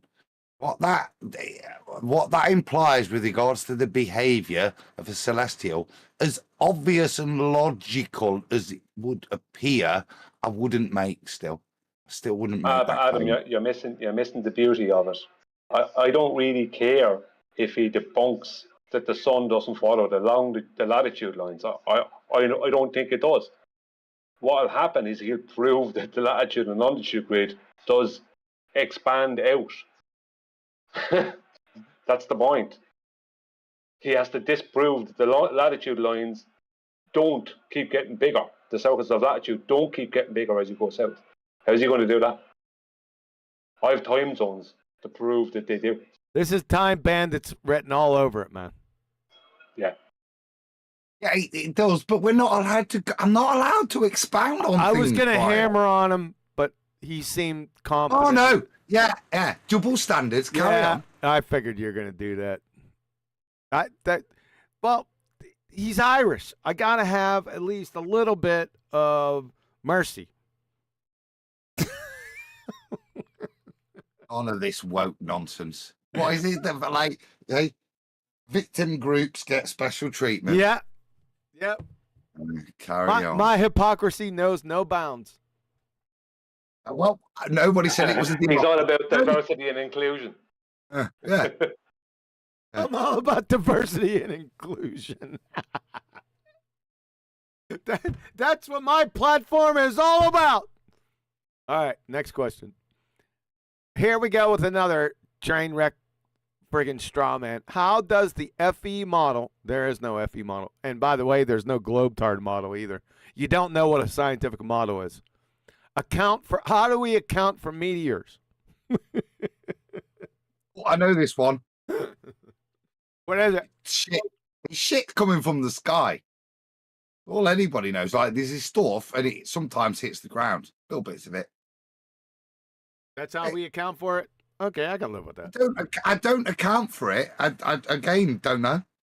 We witness things that some people give me explanations for.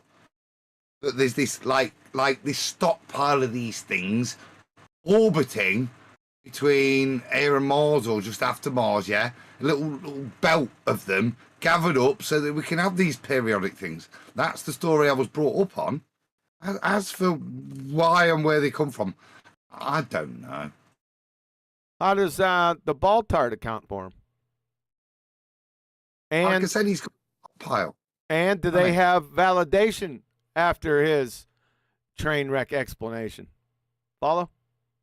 I don't know. I never made any claims for meteors, so you're asking complete strangers questions about things they haven't made claims for? I know you're not from around here.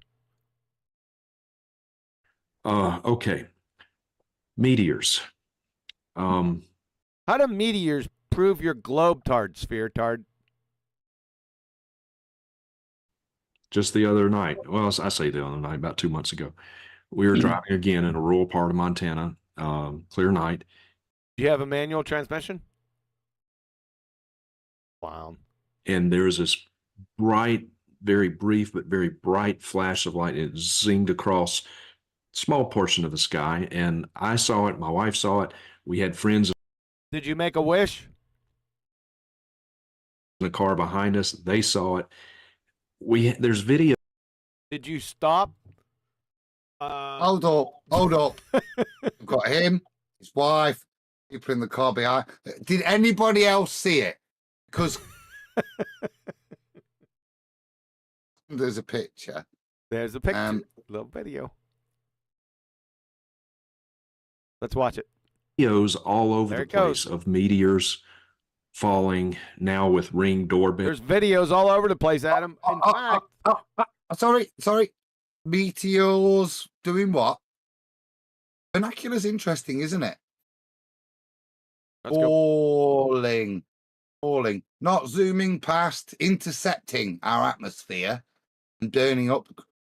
Falling. Is that what he said? There we go. He said falling, not me. All right, let me go back. I'll pull 2 fivers, which equals a J. Saw it.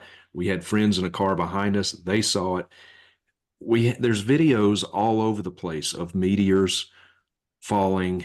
He did say falling. Good catch, Adam. Yeah, there's videos all over the place. I got up. I went to the bathroom. I was just tripping over videos of meteors. Superchat. Superchat, Supernova, Superchargers, Super Troopers. We got Roger Ledwell sent the next big movie, Honey, I Shrunk the Celestials. Good one, Roger. Yeah. That's. I liked Buggers. What did he do? Awesome, Bugger. Thank you. He revved. Go ahead. He revved up. He revved up for that super chat. Did he rev up? Our super chat. I don't know what he's gonna do when I unmute, so he just does what he does. I'm like, "Are you ready?" And then I unmute, and then he does whatever. Then he does whatever. Gotcha. That's what we want. We want him in his natural environs. Now with Ring doorbells, that take video from your doorbell, you see videos. Which color was the doorbell? Of this, just people all over the place, and these meteors shoot down and light up the sky. Oh, they're shooting down. Are they going? Yeah. Wow. That's important, isn't it? If he's going to raise that point, it'd be interesting. Because that's what we do see, isn't it? They'll all go down. Oh, I remember this from back in the day. What was the claim? I never jumped on it. I found it interesting and then bypassed it. That there's never any. I'm just saying. I'm just repeating, folks. I'm not making a claim.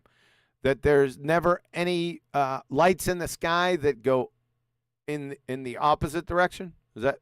Am I in the lane? Yeah. You don't witness. Yeah. Comets.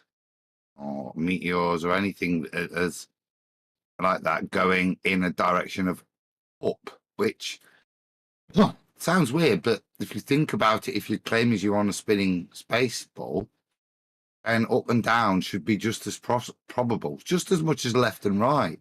Sure. Because, yeah, it's how you on that ball intersect with that free traveling thing. Well, its path's nothing to do with yours.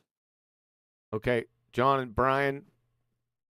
Brian Adams, we're going to have to at least acknowledge John refracted curvature here. Do you think, Brian, do you think? Because I've got it full screen, I've not seen him come in. Evening, John. Is he in? That'd be after you said that, so not. No, he doesn't have to be in to acknowledge the up and down thing. Is anyone going to... Again, no. Yes and no. We won't acknowledge it now, okay? And then we'll make a point of not acknowledging it so they can get pissed at us tomorrow, okay? Well, we did by interjecting. It doesn't need necessarily authorship each time we raise it, does it? It doesn't necessarily mean that. I was just so everyone was on the same sheet of music that John, and I agree to a point, but sometimes it distracts from the main point, that whenever Baltards say up and down, they're mistaken because they're going up. That's an elevation, or down. That's an elevation reference. It has to be referenced to a horizontal datum. When we talk about this concept, when we know the Earth's flat and we experience it, always we experience these things, these lights, these things that might hit the ground, maybe not, going down. What I'm saying is, down is from our perspective, but they should be going all directions when we encounter them. Yes, we know that. That we got that point before, Adam. Thank you. Listen, let's just don't bring up the point, and then they can be pissed off at us tomorrow. Okay, good. No, because you interrupted. I reiterated the point because it's him that's describing all this. He's not invoking what John does, where we can then batter him on the head and go, ha ha, you used the word. He's actually subconsciously describing it as such. Yes. Okay, thanks, Adam. Sky, very briefly, but they're very bright. According to the flat Earth model, Not according to the flat Earth model. Even if there was a flat Earth model, it wouldn't be according to it, because it's not going to say anything. But either way, it's a straw man fallacy. There is no flat Earth model. You're a dumbass. There's a dome over the Earth. No. If that is true, what? All right. Now, any good Bible-believing Christian should go, oh, yeah, duh, at this point, shouldn't they? Yes. I stopped it briefly because he said dome. A lot of people I always called it dome. What I mean is it's contained. There's a container there. A solid container. It's called the firmament. So we can move on. In the world, how do they explain? How do we explain? Well, I don't know. We can go ask the village idiot down on the corner. Right? He can give explanations. These people, I don't know who Jedi mind tricked into thinking that explanations somehow adjudicate whatever horse shit that comes out of their mouth beforehand. Explanations are worthless. They are called just so stories if they're not validated by experiment or demonstration. Duh! Just so story time, Justin? Meteors. And what would meteors be? Oh my God. Well, again, this is one of those things that flat earthers are not agreed Stereotype fallacy. upon. Many of them will be. This isn't an agree-disagree genre, you glue-sniffing fungus muncher. It's the nature of our reality. Objective, not subjective. You're a clown of a dumbass, Danny. Appeal to consensus fallacy as a straw man, that is. Yep. Gnostic about it. They say they don't know what meteors are. They say the stereotype fallacy. You don't know what they are. Just flashes of light in the sky. Many would say that. The star, the sun, the moon. That's another stereotype. Moon, stars, and meteors are just lights in the sky and nothing more. Some others would argue that they're pieces of the dome that fall off. Well, I was about to say, do they really say that? Do they? Stereotype fallacy? Do they really? Clown. Some of them do, not all. In fact, I would say that's probably a minority position, but I don't know for certain. Look at him with that shit-eating grin on his face. You dumbass cracker. The dome is an engineering argument, not. The dome is an engineering argument. Yep. If you want to talk about the shape of dome, that's an engineering argument. Yeah, we know. Thanks, Brian. But they particularly are in tune with stereotype fallacy. Meteorites. When you see a meteor and then a meteorite is recovered, well, what is it? And they talk about this stereotype fallacy. These weird glass-like objects found, I think, in North African desert. That's what I talk about all the time, the weird glass objects in the North African desert. I think. It's been a while. Just see my playlist. I get giddy with them. I've looked at it, and they're claiming these may be pieces of the firmament, the dome that firmament. Okay, so this pisses me off a little bit because, like, old Deputy Dog there on the right, where he had his smirky face a minute ago, because again they think they've got a gotcha. So they're now attacking us that some people may interpret these things that we don't know where they come from as coming from something that's confirmed in Scripture, i.e. the firmament. And somehow to these Bible-believing Christians, it's laughable that meteorites could possibly be coming from this solid containment that's described in Scripture. I don't get that. Yep. The only reason you could object to that is you don't agree with the Scripture and you adhere to heliocentrism. Yep. You're all over this, Adam. Yes. Outstanding point. You hear that, retard Justin Peters? Off and gone down, but getting back to it again, most flat earthers anymore seem to say that meteors stereotype fallacy are just lights in the sky. Some of them say it's debris falling off. Yeah, we heard you the past 6 times that you said it all were stereotypes. And one of the claims they make, stereotype fallacy again, each instance, is that if the conventional explanation for meteors is correct, that they're What's the conventional explanation for meteors? That would be the heliocentric version. Ah, gotcha. Space debris coming along, then from time to time, some of them appear to move upward. There you go. He's back in 2015. Yeah, we just got done talking about that. That's our point. Okay, and sky. Mm-hmm.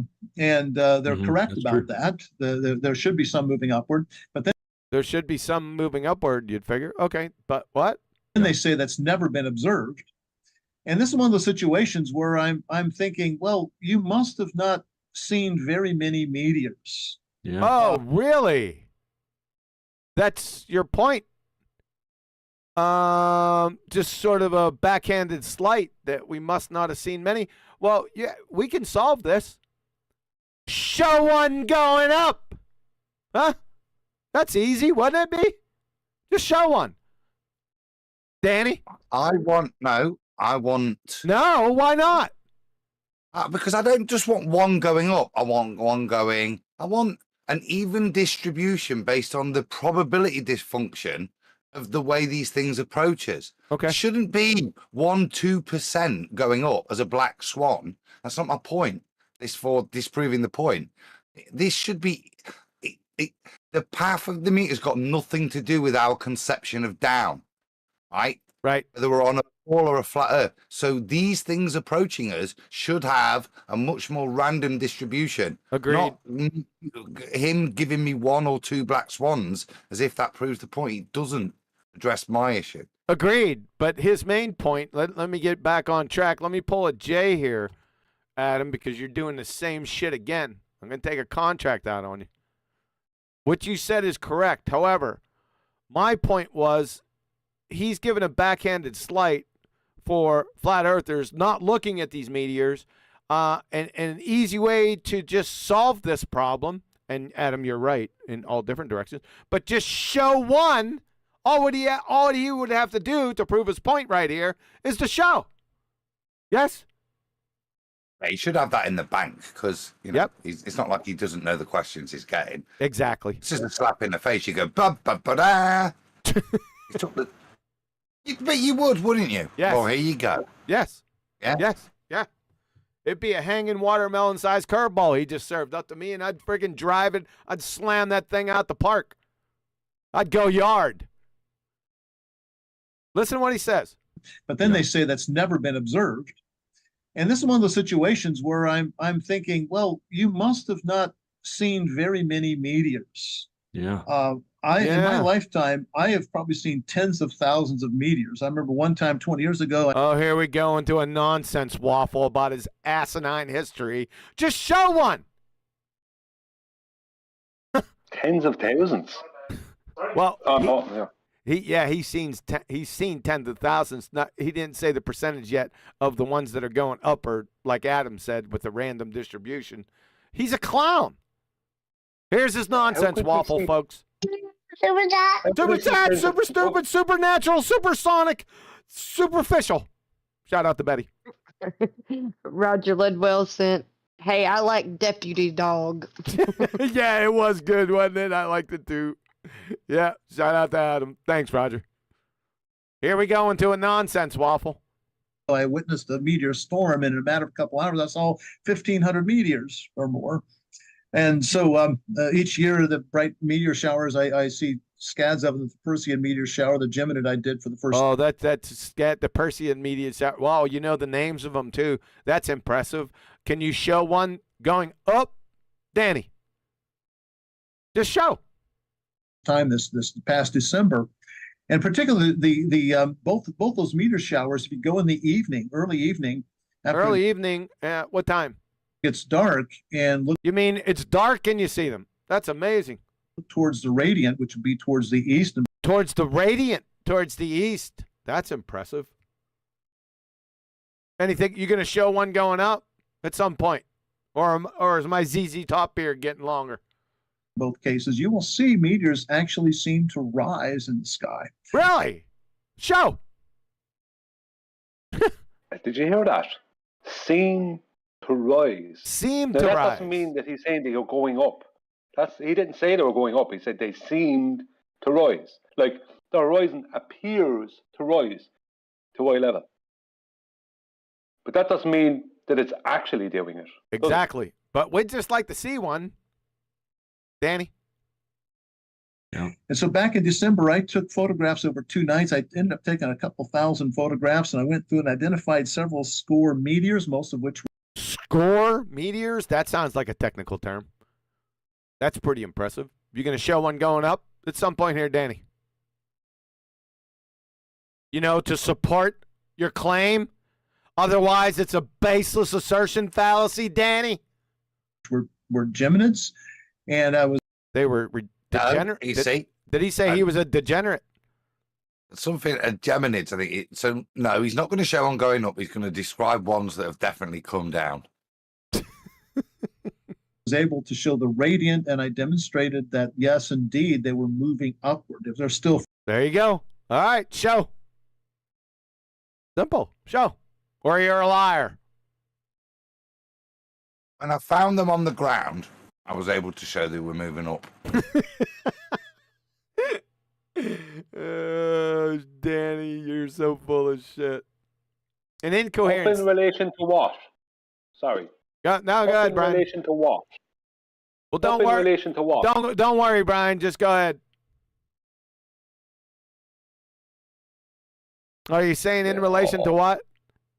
Yeah, up. He said, he hasn't actually stated that he has seen meteors going up, whatever he's calling a meteor. But up in relation to what? When he says up, in relation to what? How can he know what up is? Good point. My point being is, does up mean it's angular change in the sky? No, like the sun is going up, but not really. It's just an angular change. That's not an up, is it? Well, going up, because we see him going down. You see my mouth? They're going down, and the ones he showed were going down. Up in relation to where he's standing. The perspective. It sounds to me like he's equivocating. He's trying to use an angular change as opposed to any actual going up. What do you mean angular? What do you mean angular change? Like a higher elevation angle, going from a lower to a higher elevation angle? Yeah, going from a lower to a higher elevation angle. It seems to me that's what he's trying to equivocate. Like it's like that's like is that an up? Like how do you know it's not a parallel? Do you know what I mean? He has no evidence where he's up that he hasn't actually claimed. That is what we're asking for, but he's not able to provide that even. Visually provide that, he's not able to do. Now, if he did, then we would question what that is in terms of flat Earth, wouldn't you? Elevation angles. But I've not seen this from the horizon up to my zenith and carrying on. Yeah, away. You only ever see things going down. Yep. Not that it hasn't happened. Like I said, this whole thing is one big nothing burger. But I want him to support his claim. Photographs, but I took them moving upward. So anybody who spent... Well, go ahead. We'll show. No? You're a liar. At a minimum, baseless assertion fallacy. Much time watching meteors has seen upward moving ones. So nope, show. When I hear flat earthers say they've never seen... Oh, my God. Stereotype fallacy. ...to be moving upward, I only can conclude that they haven't seen many meteors, or their memory. How about just show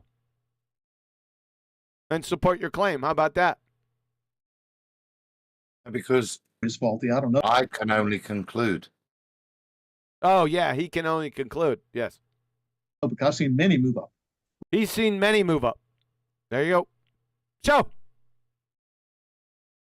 Show, dumbass. Do you see the way he builds his claim? Earlier, it was like appears to rise, and now he's seen many go up. He builds his claim. He starts bringing it in there real tacitly and, gently to see if he gets away with it.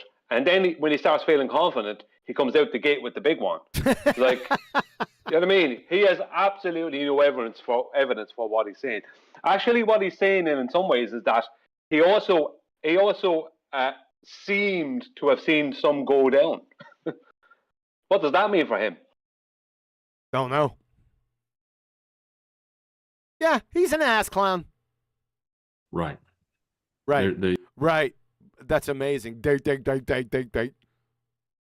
There's no explanation for that. And there's no explanation for what? He didn't show anything. And do I have to go over explanations again for you? And if meteors are pieces of the dome falling off, why would that be crazy to you? Aren't you a Christian? Are we going to get to scripture at any time here?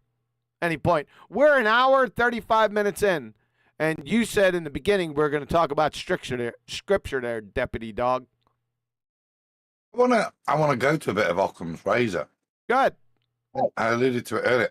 So if we are going to discuss scripture, and with scripture in mind, then what's the simplest way to explain little chunks falling from the sky every now and again?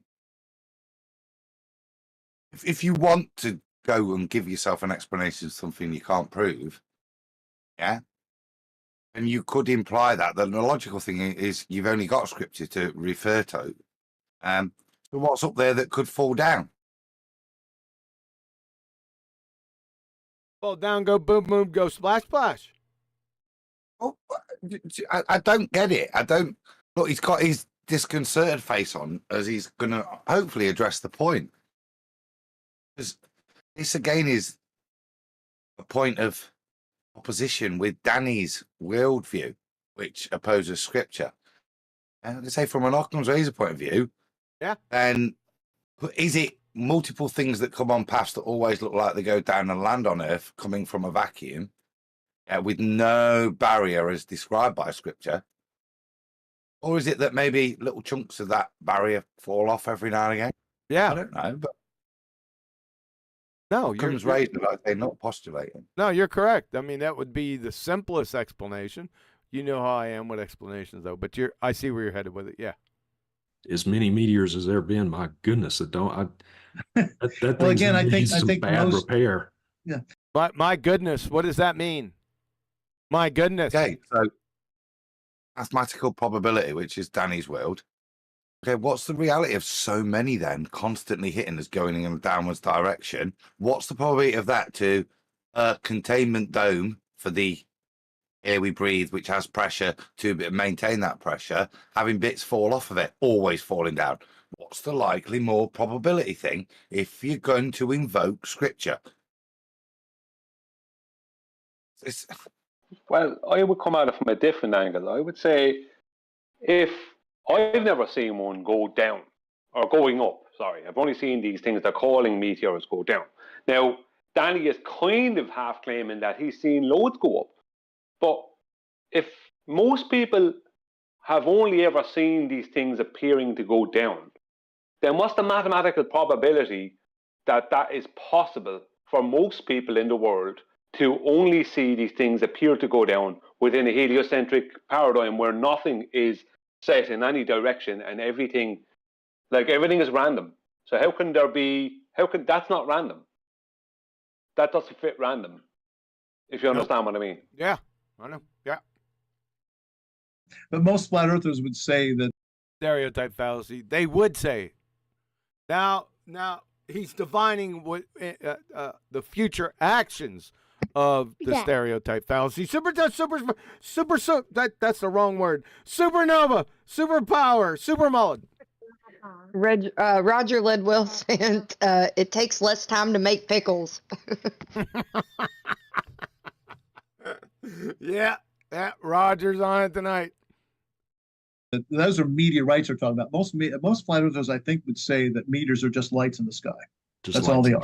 Oh, so the meteorites are the ones that strike Earth, and the ones that are in the sky are meteors. That's an amazing categorization system. God, you're so intelligent. And bozo. No explanation. Yeah. Shut up. Oh, so they reject the most. So stereotype fallacy. They reject what? What do we reject? obvious explanation. The most obvious explanation is what? In favor of right. This is the point, QA. Pause there. So these are Bible believing Christians. Yeah. What's the most plausible explanation through Scripture? Chunks falling off Rakia. Yep. Or stuff going through Rakia, what you call a vacuum of space, what's described scripturally as waters, going through that physical thing and coming out the other side and landing. Yep. I don't care what the answer is, but guys, look at yourselves. Pair of you. I'm not the Bible believing Christian. It's you that are so blatantly painting to somebody that isn't, that you also have no respect for that description. You would much sooner say that the logical solution is your heliocentric belief. Yeah. That's shocking. Yep. Yeah. Right, because they're not validating anything. How did they validate and confirm and verify? None of that's going on. Nope. I'll stop there. No, you know, you're right.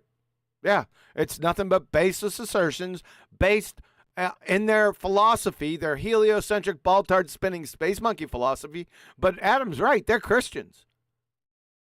Their conventional explanation should be that it would be.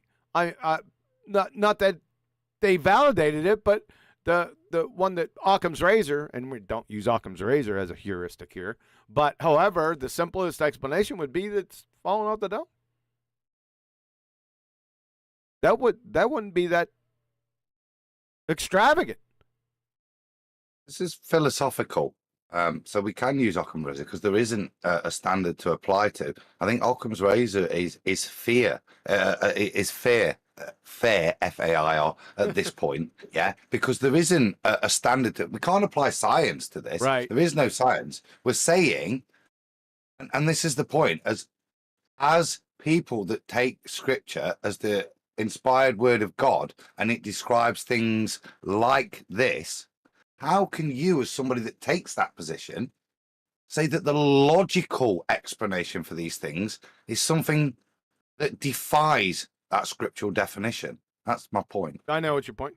I thought I expressed it pretty clearly before, Adam. I did, but it's so goddamn good it was worth summarizing. Say it, explain it, and repeat it. Yeah, I know that. That pisses me off. We don't know. All right, here we go again. How does the FE model, the Flat Earth doesn't have a model. You don't know what a model is, and besides the point, the globe-tard model doesn't exist either. Explain, I don't need to explain shit. We've had this explain shit before. I don't need to go through it again. The shadow of Mount Rainier, I remember this one. The shadow of Mount Rainier on the clouds. I'm sorry. Let me do it again. How does the FE model explain the shadow of the Mount Rainier on the bottom of the clouds? Didn't I do a show on this before? I think I did. Lots of people did back in 2020. 2020. This is back in 2017, wasn't it? Yeah, 2017. 2017, sir. 2017. Yeah. I think you look. I'm going to go to P Brain while you're talking, and I'll. Oh no! Just wait. Hold on. So let's get this. Let's anticipate. Hold on, because I think I did a show on this.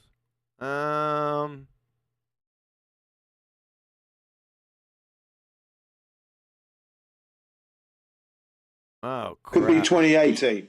Could be 2018. Shut up. I don't have these filed in years and shit. Where would that be? What would I have called it? Is something starting with ball-tard or sphere-tard? Specular, the sun, Tom, wind turbines, models, Jetty, idiot, horizon, hillbilly, blue balls, nope, gravity, GP. Globe Earth shadow, like tombstone shadow. Yeah, this one. Yeah. I think that's not the same one. I think that's the one off the Earth curve shadow. Yeah. I did it. All right, so I got it here. I just have the slides. Hold on. Rid of that. Oh, we should have showed it first, shouldn't we? We're not in a hurry. Since I'm not getting any storms, it doesn't appear to be that way. Where you go? Refraction. Where'd you go? Globe Earth. It's this one, right? Yeah. I've only got Google up. Look at mine. I can't see it. Oh, you can't see mine. Son of a. All right, let me go find the show. Thanks, Brian, for telling me.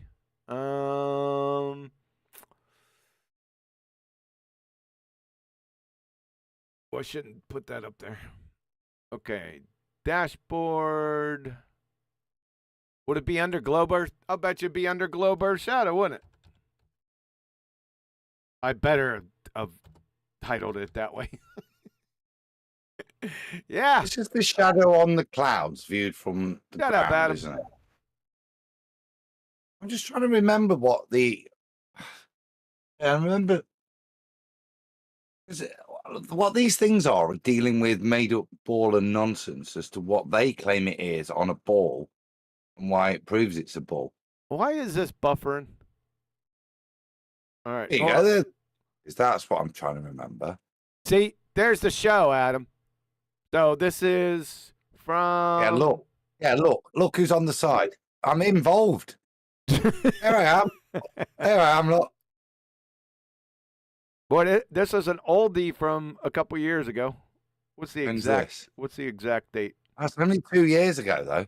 Stream live February 1st, 2022. So, all right. Over 2 years. Yeah. So there it is. Let's go back a little bit. So this was. This is another point of ridicule for Danny, isn't it? This is what I said when I said pea brain. It's been decimated by pea. There you go. Look. I got pea brain. See? Yeah. I'm just trying to confirm I've not got dementia or anything. I did remember right. That's all right. I'm just a little bit of affirmation. It was him and Taboo Conspiracy. They did a little piece on this, right? And I thought it was funny. Let's go to it. 1 second. So we're getting close. Boy, this will be weird. Let's see what I have to say. On YouTube, I'm not sharing. I'm too lazy. All right. So shout out to Taboo Conspiracy and Pea Brain that came up with this. How you like that? I thought it was quite ingenious. Like I said, when I first seen it, I did introduce it on Saturday before we went over to logical fallacies, but we didn't spend a lot of time with it. And I wanted to touch on it here just in case people haven't seen it before or heard it before. It's a really unique look at, and this goes back to what I say all the time. When you find the lie, I was talking about this last night.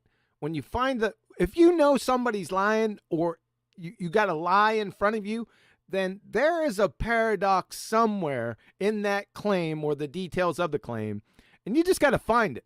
And it can be a lot of fun. I mean, I have a good time trying to locate all the paradoxes. It's great fun. I just didn't go into this one. Not that I would have found it. But this was really cool.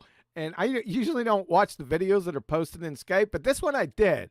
So I pulled it up, and I started laughing immediately. And obviously, Tombstone Shadow came to my mind, so that just made it more, special for me.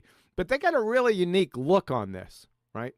So this is one of the proofs they wheel out, one of the disheveled ones that's pretty funny.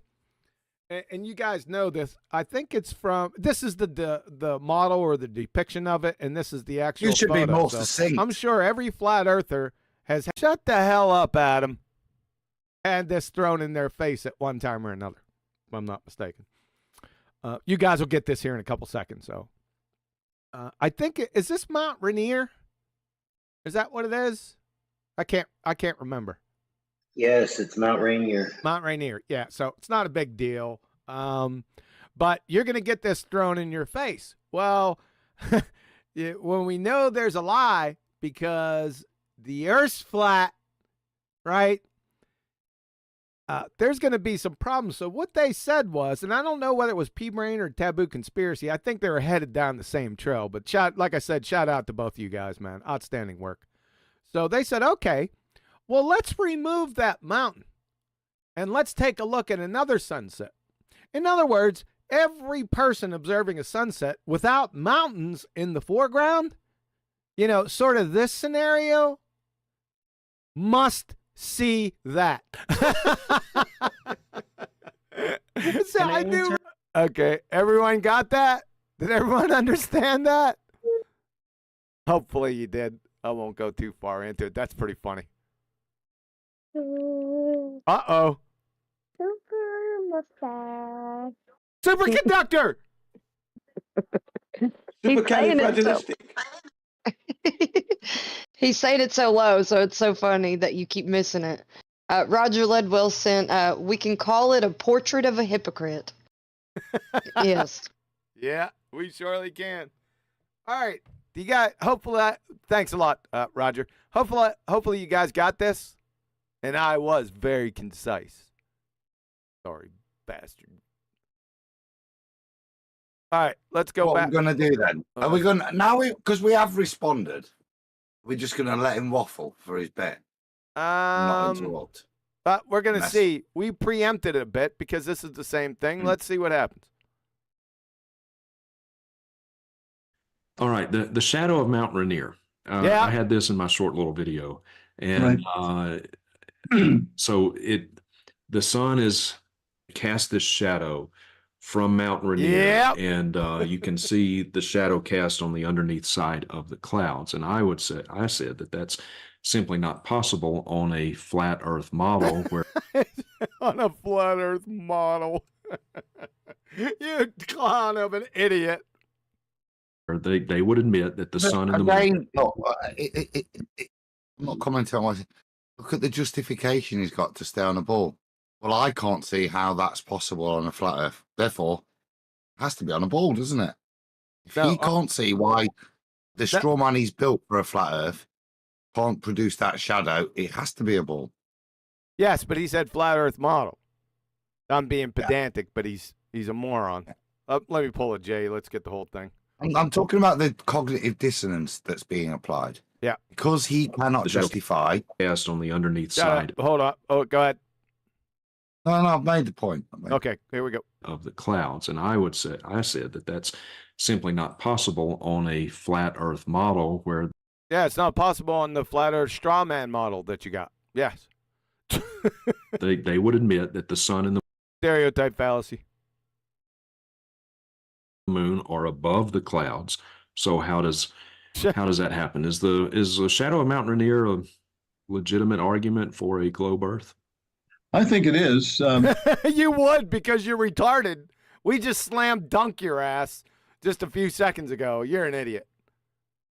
Keep in mind that some flat earthers would argue. Just some flat earthers now. Argue that the sun is in the clouds, but most of them would not. They would say it's above the clouds. It's dirty, isn't it? See this is why I say he's not retarded. Yeah, that's like Neil deGrasse Tyson, little dirty cheek jab, isn't it? Where the ref's not looking, and a little bit of poison in the well without even you noticing. Some of them, the thick idiots, say the sun's in the clouds. Some of them are that retarded. Now, moving on. Strawman them further. Yeah, I just want to point out that these fellas obviously don't know that Mount Rainier was above the clouds, and the shadow that they're seeing is the part that's above the clouds, the sun hitting that, causing that shadow on top of the clouds, appearing to someone underneath as if it's on the bottom. Now, Chris Berry did demonstrate with 4 different demonstrations that you can get a shadow on the bottom from something underneath what will be the clouds. But it doesn't matter, because what they were claiming all along was the shadow was coming from underneath, when the shadow was actually above the cloud, coming down, when the object was above the clouds and the shadow was coming down on top of the cloud. That's what P-Brain found out. So these fellas don't even know what the claim is. They have everything backwards here. Yep. You're exactly right, Brian. Yes. They're morons. Frickin' frack.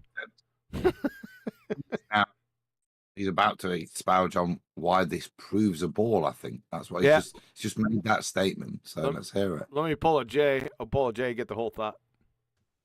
I think it is. Keep in mind that some flat earthers would argue that the sun is in the clouds, but most of them would not. They would say it's above the clouds. I got to pause it there. And if the Why would it be? I think it is a ball proof. Keep in mind for my ball proof that some flat earthers think the sun's in the clouds. How is that? Do you see what? Just deceptive. Deceptive. He's a moron. It's on a nonsense waffle. Like you said, he's got to poison the well a little bit first for his nonsense waffle. Let's see if he gets to the proof that it's a ball tard from it. The sun is above the clouds, then you could never get light from the sun shining on the bottom of those clouds, and hence cast shadows that way. What confuses the issue is they try to invoke. Here we go again with they. Where's your evidence? Not a stereotype fallacy again in your nonsense waffle, Danny. You going to support your dumbass? Yes. Is he about to say they invoke perspective, a thing that exists? I don't know. Doesn't need invoking. It just is. We're looking at something. Therefore, perspective isn't. It just is. Perspective is there. We don't invoke it as flat earthers. It's how we see. I don't know what he's going to do, Adam, but we have to play it. Perspective that you stand. Up, you got it. Hold on. I'll pull it, Jay. Let's get it. Good anticipation. Have you watched this? No, I just heard him go purr, and there weren't, unless he was going to say invoke perfection. Nah, I couldn't think of another. Oh, gotcha. So. Okay, here we go. Sun shining on the bottom of those clouds, and hence cast shadows that way. What confuses the issue is they try to invoke perspective, that you stand there and you see a cloud and you see the sun, and the sun certainly may look lower in the sky to you, but it's still higher in the sky, even on a flat Earth. Pause. Yeah, I have something to say. That actually is perspective. It's not got lower. It's actually the same height, yeah, just further away from my GP. Yep. That is perspective, Danny. Yeah. You need to try and invoke it. Like I said, it's how we see. Brian, did you have something to add on to that? Yes, Adam. Yeah, I think Danny is completely lost, as Chris Berry demonstrated the very thing. Sorry about that noise. Chris Berry demonstrated that very thing 4 times with 4 different separate demonstrations. Yeah. And even though it turns out that wasn't the thing at all, the shadow was actually above the clouds. But Chris Berry showed that it works just by moving the light source away further, that you get a shadow up onto the thing.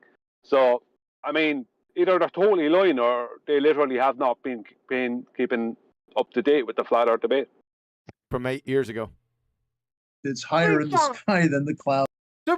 Superstition, super tramp, Superman. Bird Dog sent Super Tramp. I did say Super Tramp. He said, Super Tramp, the logical song is Truth in Music. Ah, nicely played. Thanks, man.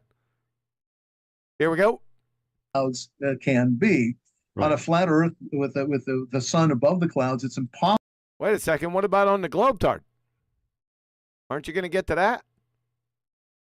Possible for the sun to actually be below the clouds. It's merely an appearance if you think that they are. So here are the clouds, cloud layer. Yeah, that looks like clouds. Here with clouds of different layers here. So he's now going to go on to detail. What's the word? Perspective. Yep. Probably. How is this a ball proof? Yeah, it is a ball proof because, look, I can show how it doesn't work on a flat Earth. And the sun is up here. I don't care where you put the sun in this direction. If you're on the ground below this, the light of the sun can't come down. Are we looking at it? Is this Muppet Vision? He just done exactly what he said can't happen. What? Give me a J and watch his hand contradict. Supercharger, Super Trooper, Super Duper, Supercell. Yeah, Roger Ledwell sent Have Shadow Will Travel. Yeah, thanks, Roger. Yeah, I just pulled a J. Roger is in rare form today. All right, here's your J. Cloud layer here with clouds of different layers here, and the sun is up here. I don't care where you put the sun in this direction. If you're on the ground below this, the light of the sun can't come down and then come back up under like that. That's your whole point. You're making. Look at Deputy Dog over here, shaking his head. Yes. Bozo. Is if the Earth is spherical, then around sunset, the sun can actually pass below the cloud layer briefly and shine up underneath. Now, one of the responses they have. Okay, so that's his point that this is Earth rotation. The only reason we view the sun differently is Earth rotation. He's denied the point he made with his hands. Yeah. Take his hand and keep going back and take the perspective of somebody underneath his other hand with that cloud layer. Yes, sir. Eventually, his hand will be in line with the cloud layer. Then it'll be below it. Yep. Because of the thing that he says doesn't exist, perspective. Yep. While using perspective. Yes. It's farcical. He's just now. I asked earlier, is he retarded? Do you think this is retardation or just deception? It's deception and lies. He's just made a blatant lie. He just showed you with his hands, described the exact opposite of what you would observe is what he's done. He's just said there wouldn't be a point where my hand would be in line with the rod. There would. Just keep going backwards. You need longer arms, obviously. Yeah. But look at the demonstration he's giving. It's a straight lie. Off you go, bugger.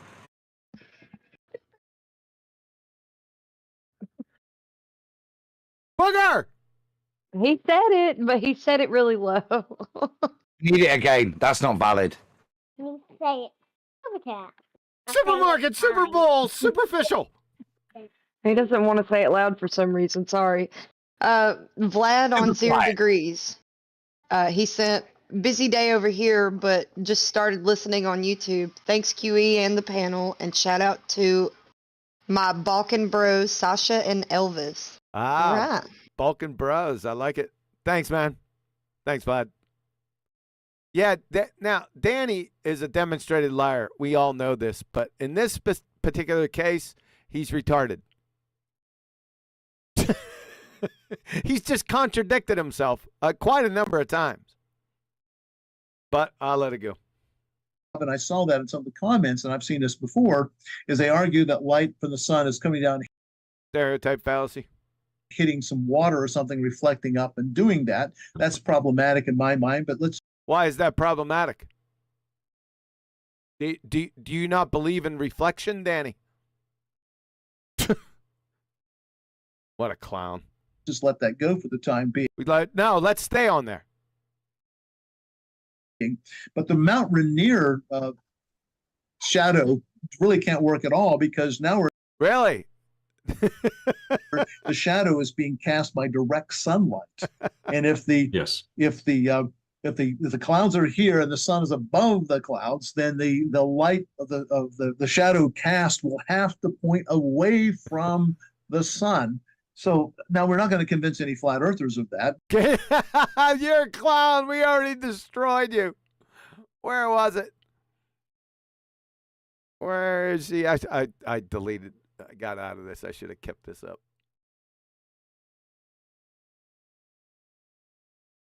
Somewhere in the middle here. There it is. So this is what we got, Danny. Yeah, he's an intelligent liar. If Danny's story was correct, then this is what should happen on every sunset. Oh my God, Danny, I'm gonna keep that around. Let's get rid of that. Yeah. Another super chat, Super Mario, Super Glue, Super Stupid. Roger Ledwell sent, would that form be spherical in nature, sir?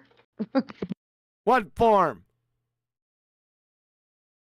I think there's a lag with the super chats and us. Yeah, there would be. Yep. All right, thanks, Roger. Here we go.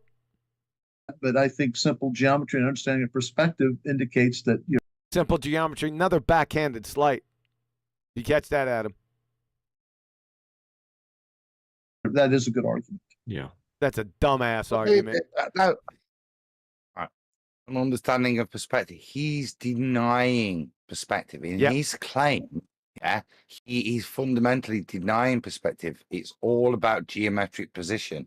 There's no perspective, but you have to deny perspective, even though he demonstrated it with his hands and the ruler. Yeah, to get what he's claiming, which is a geometric repositioning, so that the light's shining up. Yeah. He doesn't realize that on his globe tard without the mountain that this would sunsets would look like right here. Yeah, well, that's. Can you see that? You probably can't. That's fine. Yep. All right, we got it. They're just dumbasses. Let's move on. Yeah, the sun would literally have to be lower than Shut up. Mount Rainier, you know, to do that. And yeah, just not tenable. And two, Danny, sometimes I've seen just not what? Yeah, just not tenable. And two, just not tenable. How tenable is the photo I just or the shot that I just popped up? Let me do it again. You guys won't see it. How tenable is this? What's not tenable? The straw man they've built, or it's ball proof that Danny says it's a ball proof. I'm waiting for the bit where this proves it's a ball. Other than, as you've just demonstrated, why we don't always have like Red Sky Night, Shepherd's Delight. Shepherd's Delight. Yeah, I don't think you're going to get that, Adam. Danny, sometimes I've seen different photos of this. Sometimes the clouds sometimes we have very low clouds where the top of Mount Rainier or whatever mountain is above the cloud. Is that Mount Rainier? It's gorgeous. So we have a low layer of clouds, but other times clouds are higher and that's amazing. They're higher than the mountains. And that's astonishing. And the coastal regions there, you're going to get a marine layer many times with low level clouds. But Danny's going to add his marine layer. He's just a dumbass cracker. Can't even tie his shoes without a fleet of slobberers. So just shut up before I slap you. On days you don't have that, particularly shut up. In the middle of the day, you're going to get cumulus clouds, and they can be like 20. What about cumulonimbus? 25,000 feet up. He's a cloud expert now. This fella's wants to waffle on and be an expert on everything. He's a clown expert. Yeah. Super chat, super fluid, superconductor, superintendent. Super chat. He wants to be loud now. So Roger Ledwell, in response to what you meant by rare form, you said that Roger was in rare form. So he said, you said rare form, you know, the one I am in. Oh, gotcha. Okay, I'm tracking. Thanks, Roger. Yeah. So they're going to be above it. Right. Uh-oh, that was it, Adam. Now, how does the FE model explain different star constellations in different hemispheres? Oh, my goodness gracious. These guys are stupid. Over to Bugger. Just over to Bugger. It's a two super chat. What? No, he's seeing both of them back to back, but we already covered the first one. But Sasha sent one. He said, sometimes when it's not cloudy, it's sunshine. Yeah, sometimes that happens, right? Do we have to go over this? Thanks, Sasha. How does the FE model? Here we go again. Straw man. The whole thing's fallacious, so it goes down the tubes right there. How does the FE model explain? So they got models explaining stuff like they have lips and vocal cords and shit. They don't know what a scientific model is, and we already went over explanations, so this is all nonsense. Explain different star constellations in different hemispheres. You ready for this, Adam and Brian? I don't think you are. I mean, the question in and of itself, obviously, fallacy. Yep. But again, where do you go? So, how does the FE model? Ouch. Explain different. We don't. Ouch. Different star constellations in. Well, there aren't different star there are. That's because you're in a different place, so you see them differently with there. In different hemispheres, no such thing. How do people in reality explain seeing the stars having different perspective patterns based on where you are on the flat plane? I'd say it's because of where you are on the flat plane. That's amazing. That's an amazing super salad supercomputer. Elvis Kufurovic, something like that. He sent Super Chat, Super Booger, Super Vlad, Super Sasha, Super Balkan, Bros, Super Kiwi. Thanks, man. Yeah, I like where your mind's at. Here we go. Okay, so let's talk a little bit about the stars. Not about scripture? What is scripture? What do they say stars are in scripture? That would be interesting, wouldn't it? You'd get your ass busted by that, mister. Just to let you know, deputy dog. Yeah, sorry to interrupt you. Just wanted to go back and make a point that the question should be, how is it if we're traveling, through that space monkey ball at 19.2 billion miles in 1 year, covering that distance, how are we seeing the same constellations anyway? What's going on now? That's true. That's not the question, though. I'm going to bust you like I did Adam. But you're correct, so I'll let it go. We rightly say that in the globe. We rightly say, Adam. That's how he leads out. Nothing like a good bit of self-justification. Globe model. The globe model. I'm going to get all that and then stop it. We rightly say that in the globe model. We'd like to see that globe model. And then we could see if you could rightly say or justify whether you can rightly say it or not. So on your next show, Crayon Muncher, we post the globe model. Don't hold your breath. You don't see the same stars in the northern hemisphere as you do in the southern hemisphere, assuming you're, at least a reasonable distance away. That's an was that a prediction? I would also point out that you don't see the same stars in the UK as you do in Italy. Does that invoke a spherical shape? It's a ball tard, then. Away from the equator. So where'd you get that equator from? That's an interesting question, wouldn't it be? It'll be flat Earth elevation angles to the sun. Thank you, Adam.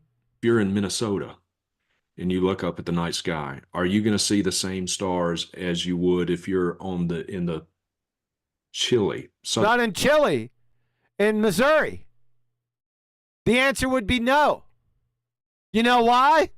Because you're further away from them. Your point of perspective is different. On the flat plane, you glue sniffer. My God, I can remember going to Montana and seeing a completely whole set of stars I'd never seen before, including the quote-unquote Milky Way. Don't get that here in Missouri, tell you that much. And that's not that far away. Why do I have to go down to Chile? What? I've got a question, man. Is that a case of legitimate justified belief fallacy? I don't know that fallacy. It's an affirming the consequent is going to become, isn't it? It's Yes. going to be, if we see different star patterns, then ball tard. We do see different star patterns, therefore ball tard. Yeah, essentially that's what they all are. They're all affirming the consequent when you get down to it. Southern part of Chile. There would be some stars that you would see from both locations. Orion, for instance, is visible over most of the Earth, actually, entire Earth, because it's on. There you go, on a nonsense waffle. Yeah. Super booger. Sasha said, "What if you look stars from Bolivian Salt Lake?" Yeah, right. I see where he's going with that. Nicely played. Yeah. Nice accent, I thought, Flatsy. Yeah. I thought so too, but I can't hear what you all hear because I sound different to myself than you.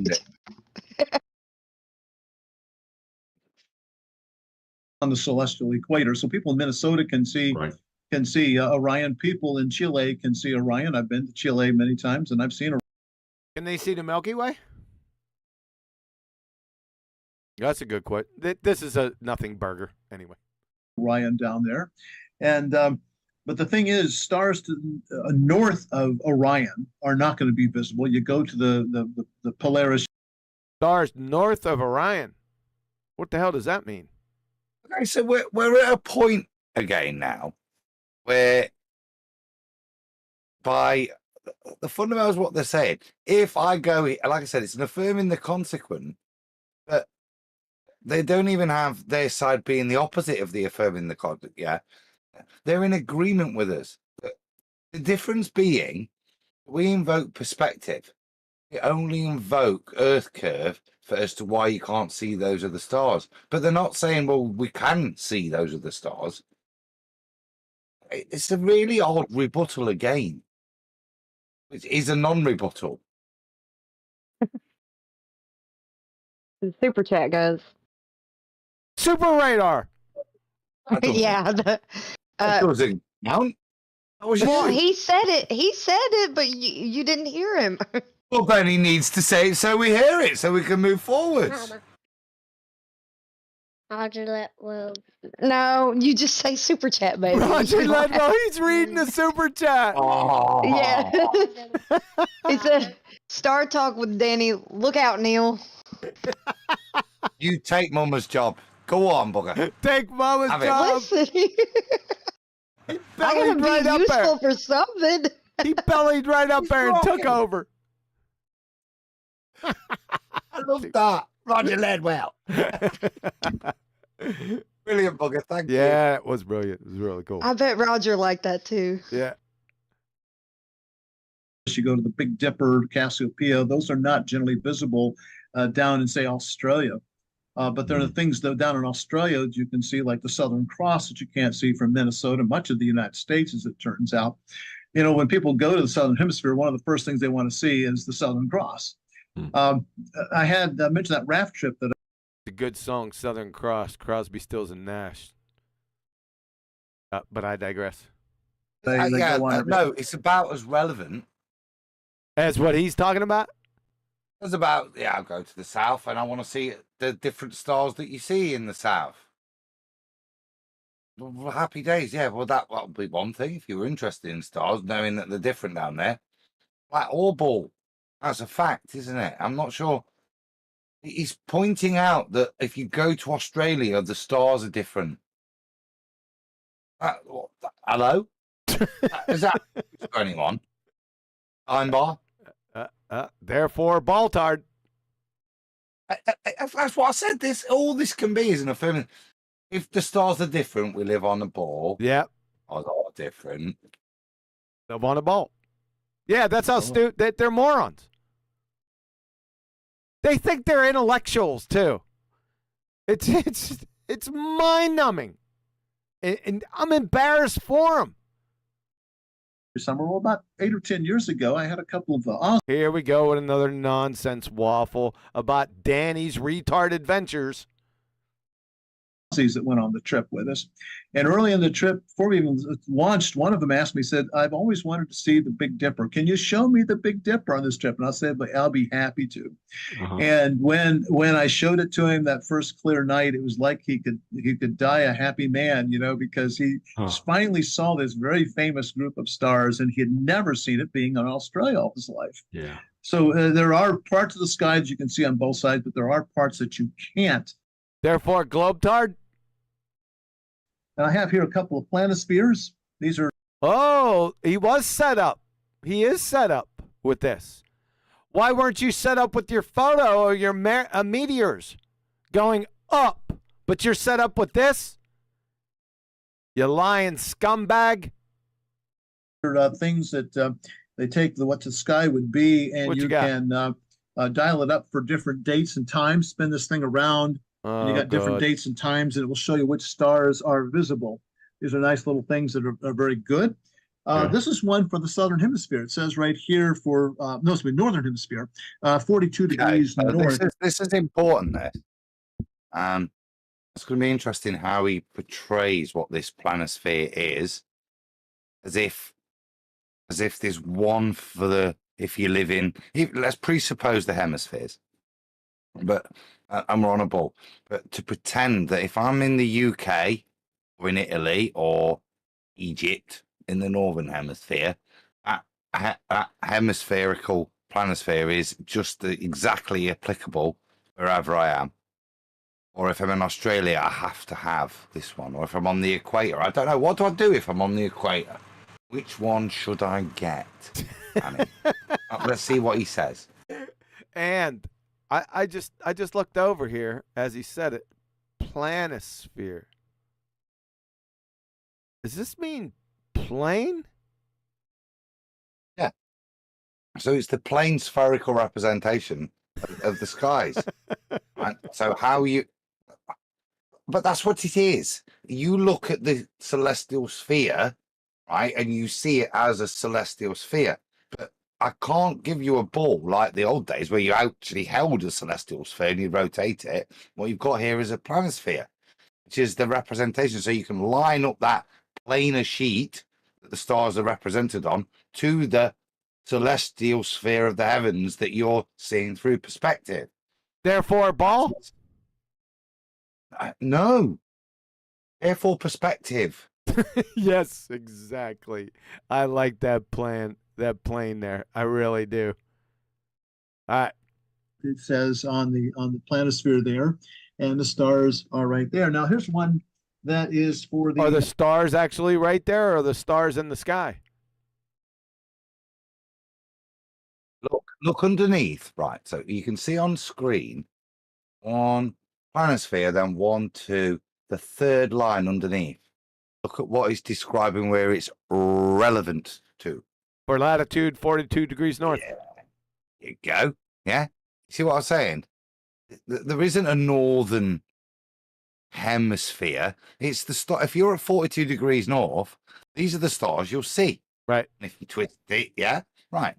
So if I'm at like 89 degrees, I need a completely different. I'm still in the same hemisphere. I'll see a different thing. Yeah. He's proven about. Yeah. Okay. Sorry. Go ahead, Adam. It's latitude based, these planispheres. That's what they're based on. Yeah. They're not based on two halves of a ball. They're based on how far you are from Polaris. The reference point, you might say. Build any planisphere. And they're coming off flat Earth. Where'd you get latitude without elevation angles, Danny? And how do you acquire an elevation angle off a curved adjacent? Ryan must be at Tesco's. I'm not surprised. I'm surprised he's not in by now. Stupid, super stupid, super bugger, superficial.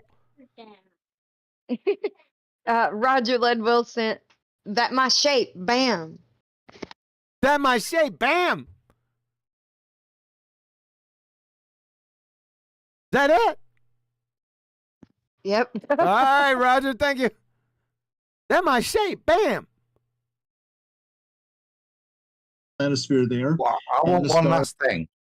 What? The sphere comes from your celestial sphere.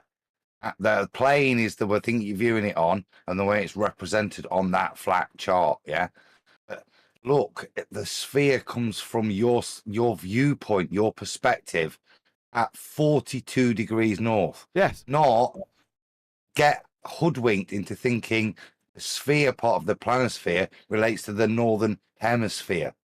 That's the mugging off here, and what Danny will probably try and misrepresent that as. Yes, sir. Stars are right there. Now here's one that is for the for southern hemisphere. It's for 35 degrees south, and Orion would show up on both of these. Exactly. So he's done it. Yeah, he's done it. He's not. I just explained where those are. So there could be one in the southern hemisphere, if you want to reference that point of 35 degrees south. But will there be a different one for 42 degrees south, Annie? Yep. That's pretty funny yeah, I'm following you, Adam. Yes. Yep.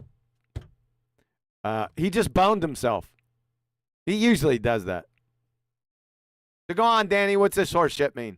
There are other stars. I'm not sorry. I'm not saying he's boning. I'm saying he's not being honest to his brothers in Christ about what the information he's presenting. It's not a full explanation.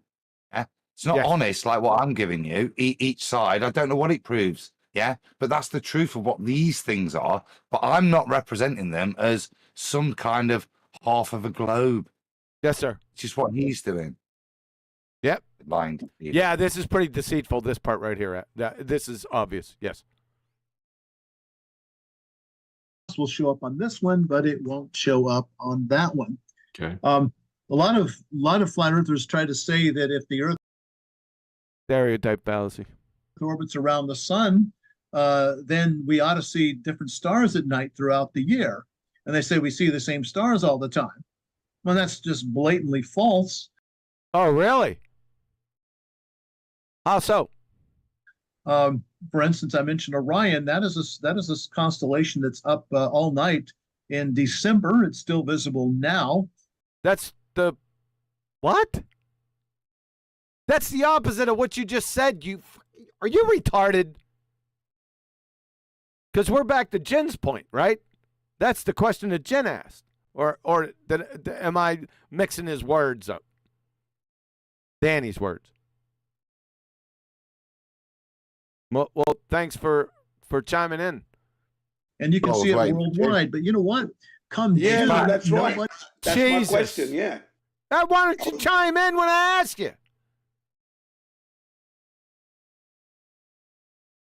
Now you don't always get what you want. What you want. Yeah, and the button gets stuck here. My mute button sticks sometimes.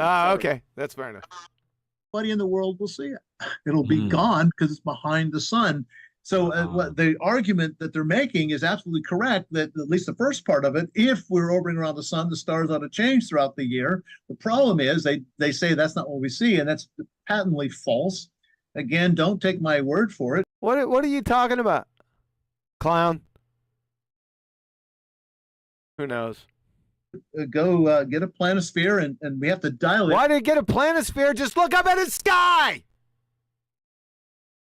Goodness gracious, are you stupid?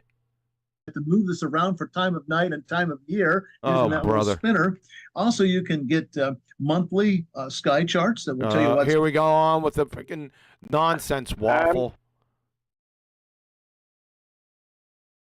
Are these planispheres and sky charts, are they based around a globe by any chance? And a heliocentric model? Because we should really only be watching... That was a rhetorical question, Adam. Let him go. Thank you. Because the point I'm trying to make is, unless if these things are based around a particular model, then they're just pre-assuming, they're just begging the question. It's a begging the question machine at that point. So who cares what the planetarium shows? It's what we see all the time that matters, and what we have always seen that matters, not what they want to show us, as supposedly was this case 10,000 years ago.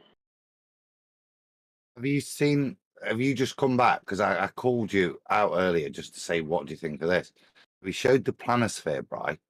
And the one he showed was northern at 42 degrees north latitude. And then he cited one at 35 degrees south. They're not representative of a ball model. They're representative of your latitude and what you will see as your celestial sphere at that latitude. Nothing to do with the ball. And this is what he's trying to misrepresent. They're the arc of the heavens as you will see at those latitudes. And they're only truly relevant to those latitudes. As I started out by saying, you take one that's relevant to Liverpool, it's useless really in Cairo. But they're both in the Northern Hemisphere. Yes, I understand. Yeah, of course. They're both of them create a full 360 degrees, but they're not commensurate with the supposed celestial sphere that's supposed to envelop the whole of the ball Earth. This is the misnomer with a celestial sphere. Then somehow it represents the whole sky map, because that's what's given to you as a child. When they show it you on National Geographic, their celestial sphere encompasses the whole Earth. It doesn't. It was never claimed to do that. It encompasses your 300 or 180 degrees. See what happens? To one horizon, zenith to the opposite horizon. You see what happens? Shut up. Go on. Sorry. See what happens? You see what happens? Shut up. Every time Brian leaves, we got to keep on updating him. Listen, I only have so many more minutes in my life. I don't want it to be going over the same old real estate just to update Brian because he left earlier. But this time it's quite good because it's showed the duplicity of Dr. Danny, what he's trying to misrepresent here. He is the astronomer. He should be stating why it's important to have the correct latitude on your planisphere. Yeah, he should be outlining why that's really important. Hey, Brian. He won't, because it shows holes. I don't care. Hey, Brian, you better stop leaving the show and coming back in and having us update you. You understand me? Affirmative. I liked it, Brian. It was good. Yeah, and let's not forget that Danny is super dumb, super fool, super Wally. Super Wally. That's a good one. I like it. Super Wally. Here we go. What's up for March? What's up in April? What's in June? If you look at one for March and September, it'll be totally different stars from what you normally would see from one to the other. So anybody can check this out. They don't have to believe me. They can check it for themselves. Therefore, Baltard, you haven't demonstrated your Baltard, by the way. Just to let you know. Right. Right. Okay. Thank you. What about star trails? This is going to be the last one, folks. Okay, for today. What about star trails? What an amazing in-depth question. Is Danny going to do the counterclockwise, clockwise thing? It's rhetorical. I don't know. God, I hope so.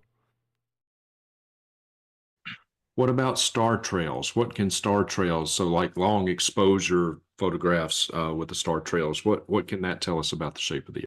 For everything sacred and holy, I'm praying to the Lord. He states Professor Cream of Wheat argument.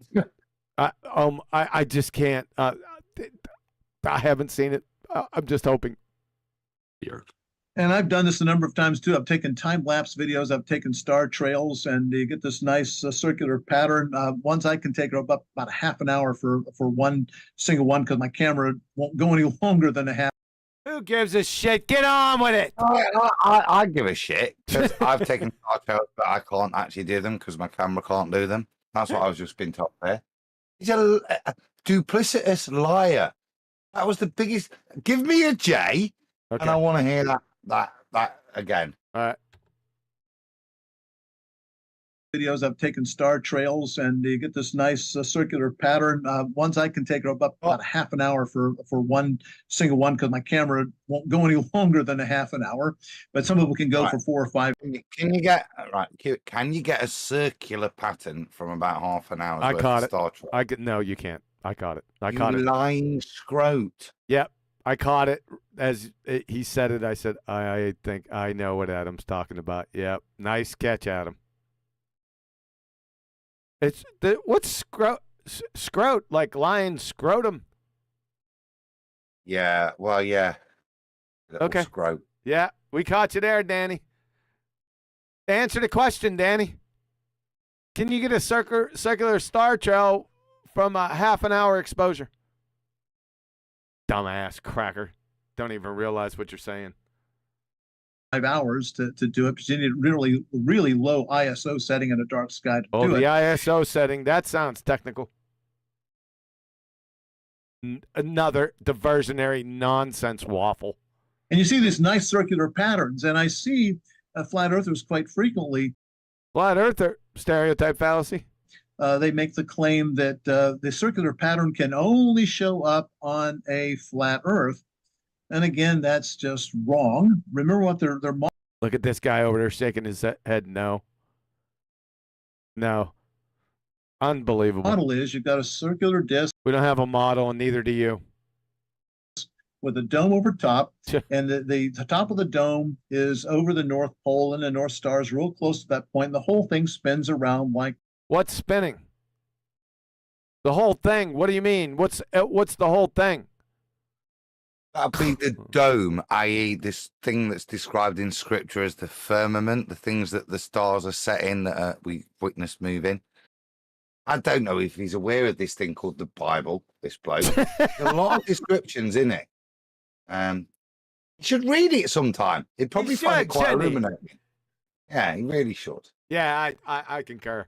Notice we're an hour and 44 minutes in, and we're still haven't got the Scripture just yet.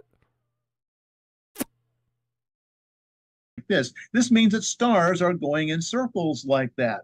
Now, if you're on the North Pole and you look up in the sky, then you're going to see concentric circles. Right. But what if you're not at the North Pole? What if you're off some distance like I am? Then when you see these circular stars, it's going to... They're not circular stars, you clown. He's getting excited. Look at him sit up in his chair. Project. I'll hold this planisphere up to demonstrate what I'm talking about. Here is a circle that you're looking at on the axis of the circle. I'm holding this so that a line perpendicular to the plane of the circle passes through the camera on my computer. Yeah, we can't hear you because you're blocking your mic, you dumbass. My desk. But if I get off axis, notice what shape it has. It has amazing. It's a circle. It's an ellipse. Does Danny think this is an ellipse?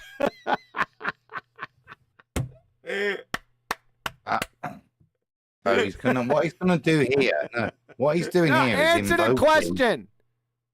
No, because he's now invoked perspective as parallax, or a lack of. This isn't an ellipse.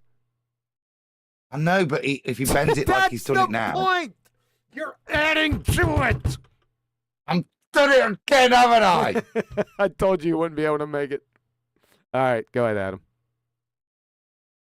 What we're gonna get? We're gonna get a straw man, aren't we? Yeah. Which is yeah.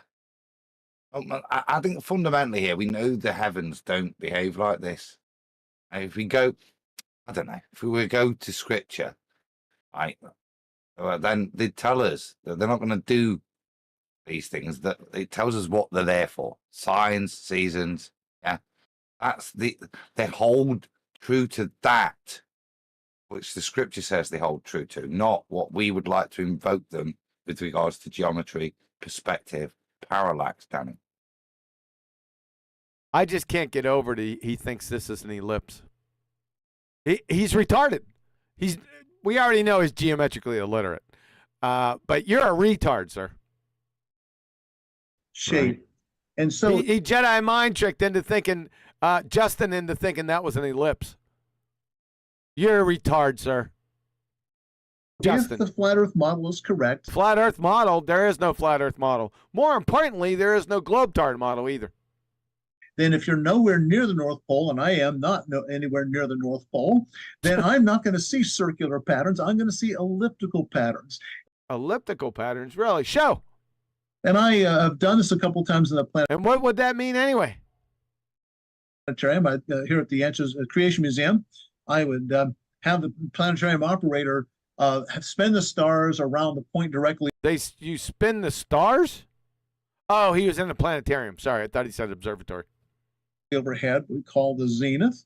And I set my camera up near the edge of the dome. There in the What the hell is he doing?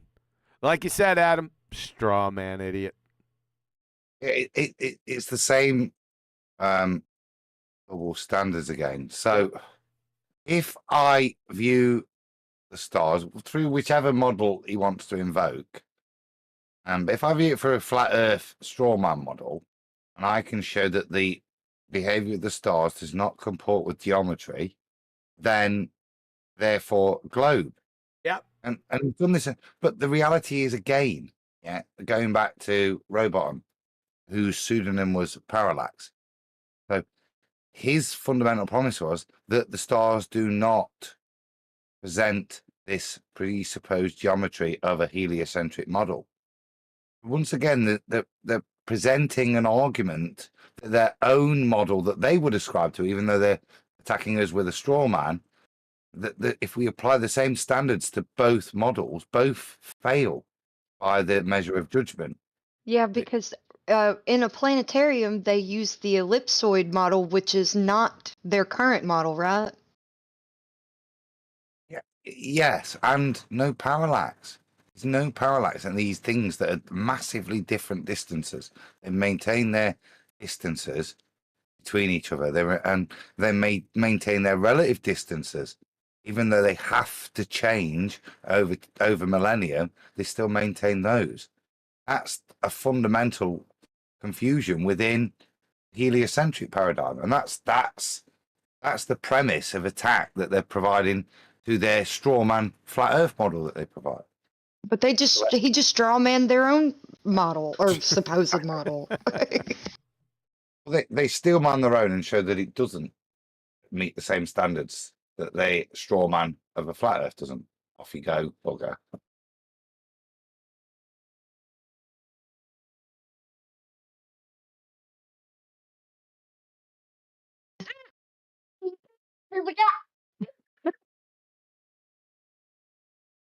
Super salty. He just had he sang and danced a little jig with that super chat, so it was really cute on my end. Roger Ledwell, he said, I enjoyed this episode of Professor Danny Explains. Yeah, right. Yeah. Thanks, man. All right, let's finish up here. In the plane of the bottom of the dome, so I'm stimulating what we would see there, and I take a time-lapse photo, and sure enough, I get concentric ellipses. I don't get circles. Sure. So the claim that only circular patterns are possible in the flat Earth is demonstrably false once again. Good thing we didn't make that claim. Yeah. All right. Can the FE model? Oh God, I'm not doing this. I can't do this right now. That's it.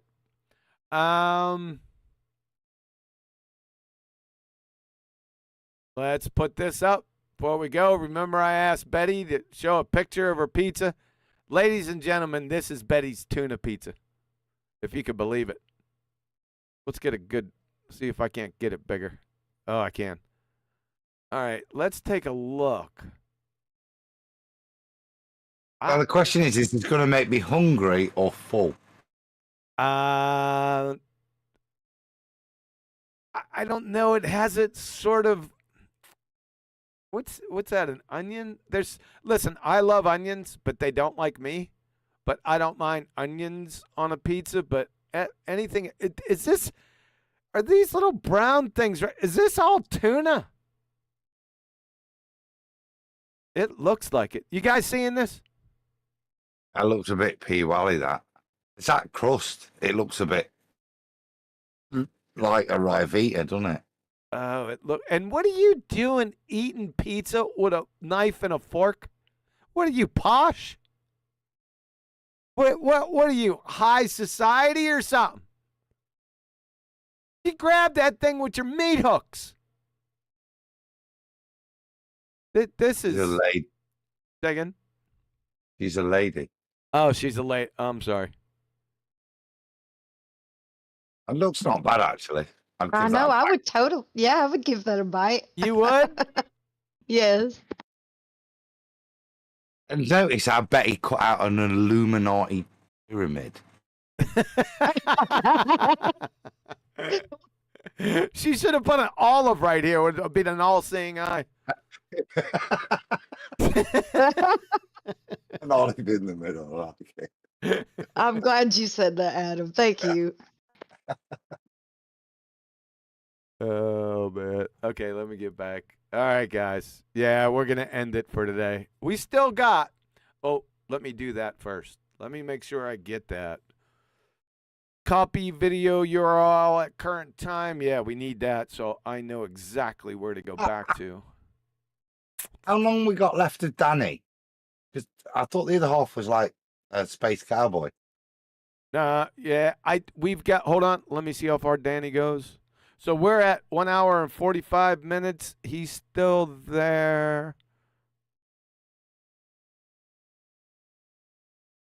2 hours and 14 minutes. So we still got another half hour with Danny. Still hope for a bit of scripture then. Yeah, we got 30 minutes left for scripture. You're right, Adam. What the hell are they thinking? I know they're not. Please forgive me. They're morons. QE live. Okay, there's the spot. 1 second, guys. Let me go ahead and get this changed. So we can snatch it up the next time that we're ready. All right, let's get rid of that. Get rid of that. Let me give a emoji face to Betty's Pizza. It's a throw up emoji. Throw up emoji. Let's take care of that business right now, so in case I forget. There may be another treatment this week. There might be. I got a lot of things going on this week. I got another shoot. Oh, by the way, this last shoot, last Saturday, I shot my personal best. I mean, it wasn't even close. I crushed it. I know that's what you've all been waiting for to hear. I mean, I absolutely crushed it. I was sky high, right? I mean, that good. I was like, damn, right? So, yeah, I'm crushing it. I did bring home a tick with me, though, because we were a mess, right? There was ticks. Oh, by the way, I have some snake gators, right? My wife was concerned. My neighbor got bit by a copperhead last summer playing frisbee golf. I'm not lying. Got bit and got really messed up. And she keeps thinking, she was always telling me ever since he got bit, she goes, "You're out in the woods all the time." And I'm like, "Yeah." And she's there, "I'm really worried about you." I said, "Why?" And she said, "Because of snakes." And I said, "Oh, no. What do you want me to do?" And I could get a pair of snake boots, but I got a really nice pair of boots, and I don't want to get rid of them. But what they have are called snake gaiters, and they wrap around your shins and come down over your boot. Hope you guys are aware of that. But anyway, I got a pair of those. And when you know it, I said, I'm going to test these out, so I took them to the archery shoot. I wasn't all that concerned with snakes. It's the first time that our group, for over 2.5 years, has ever seen a snake on the archery course. Can you believe that? We saw 2 of them. So they thought I brought them bad juju.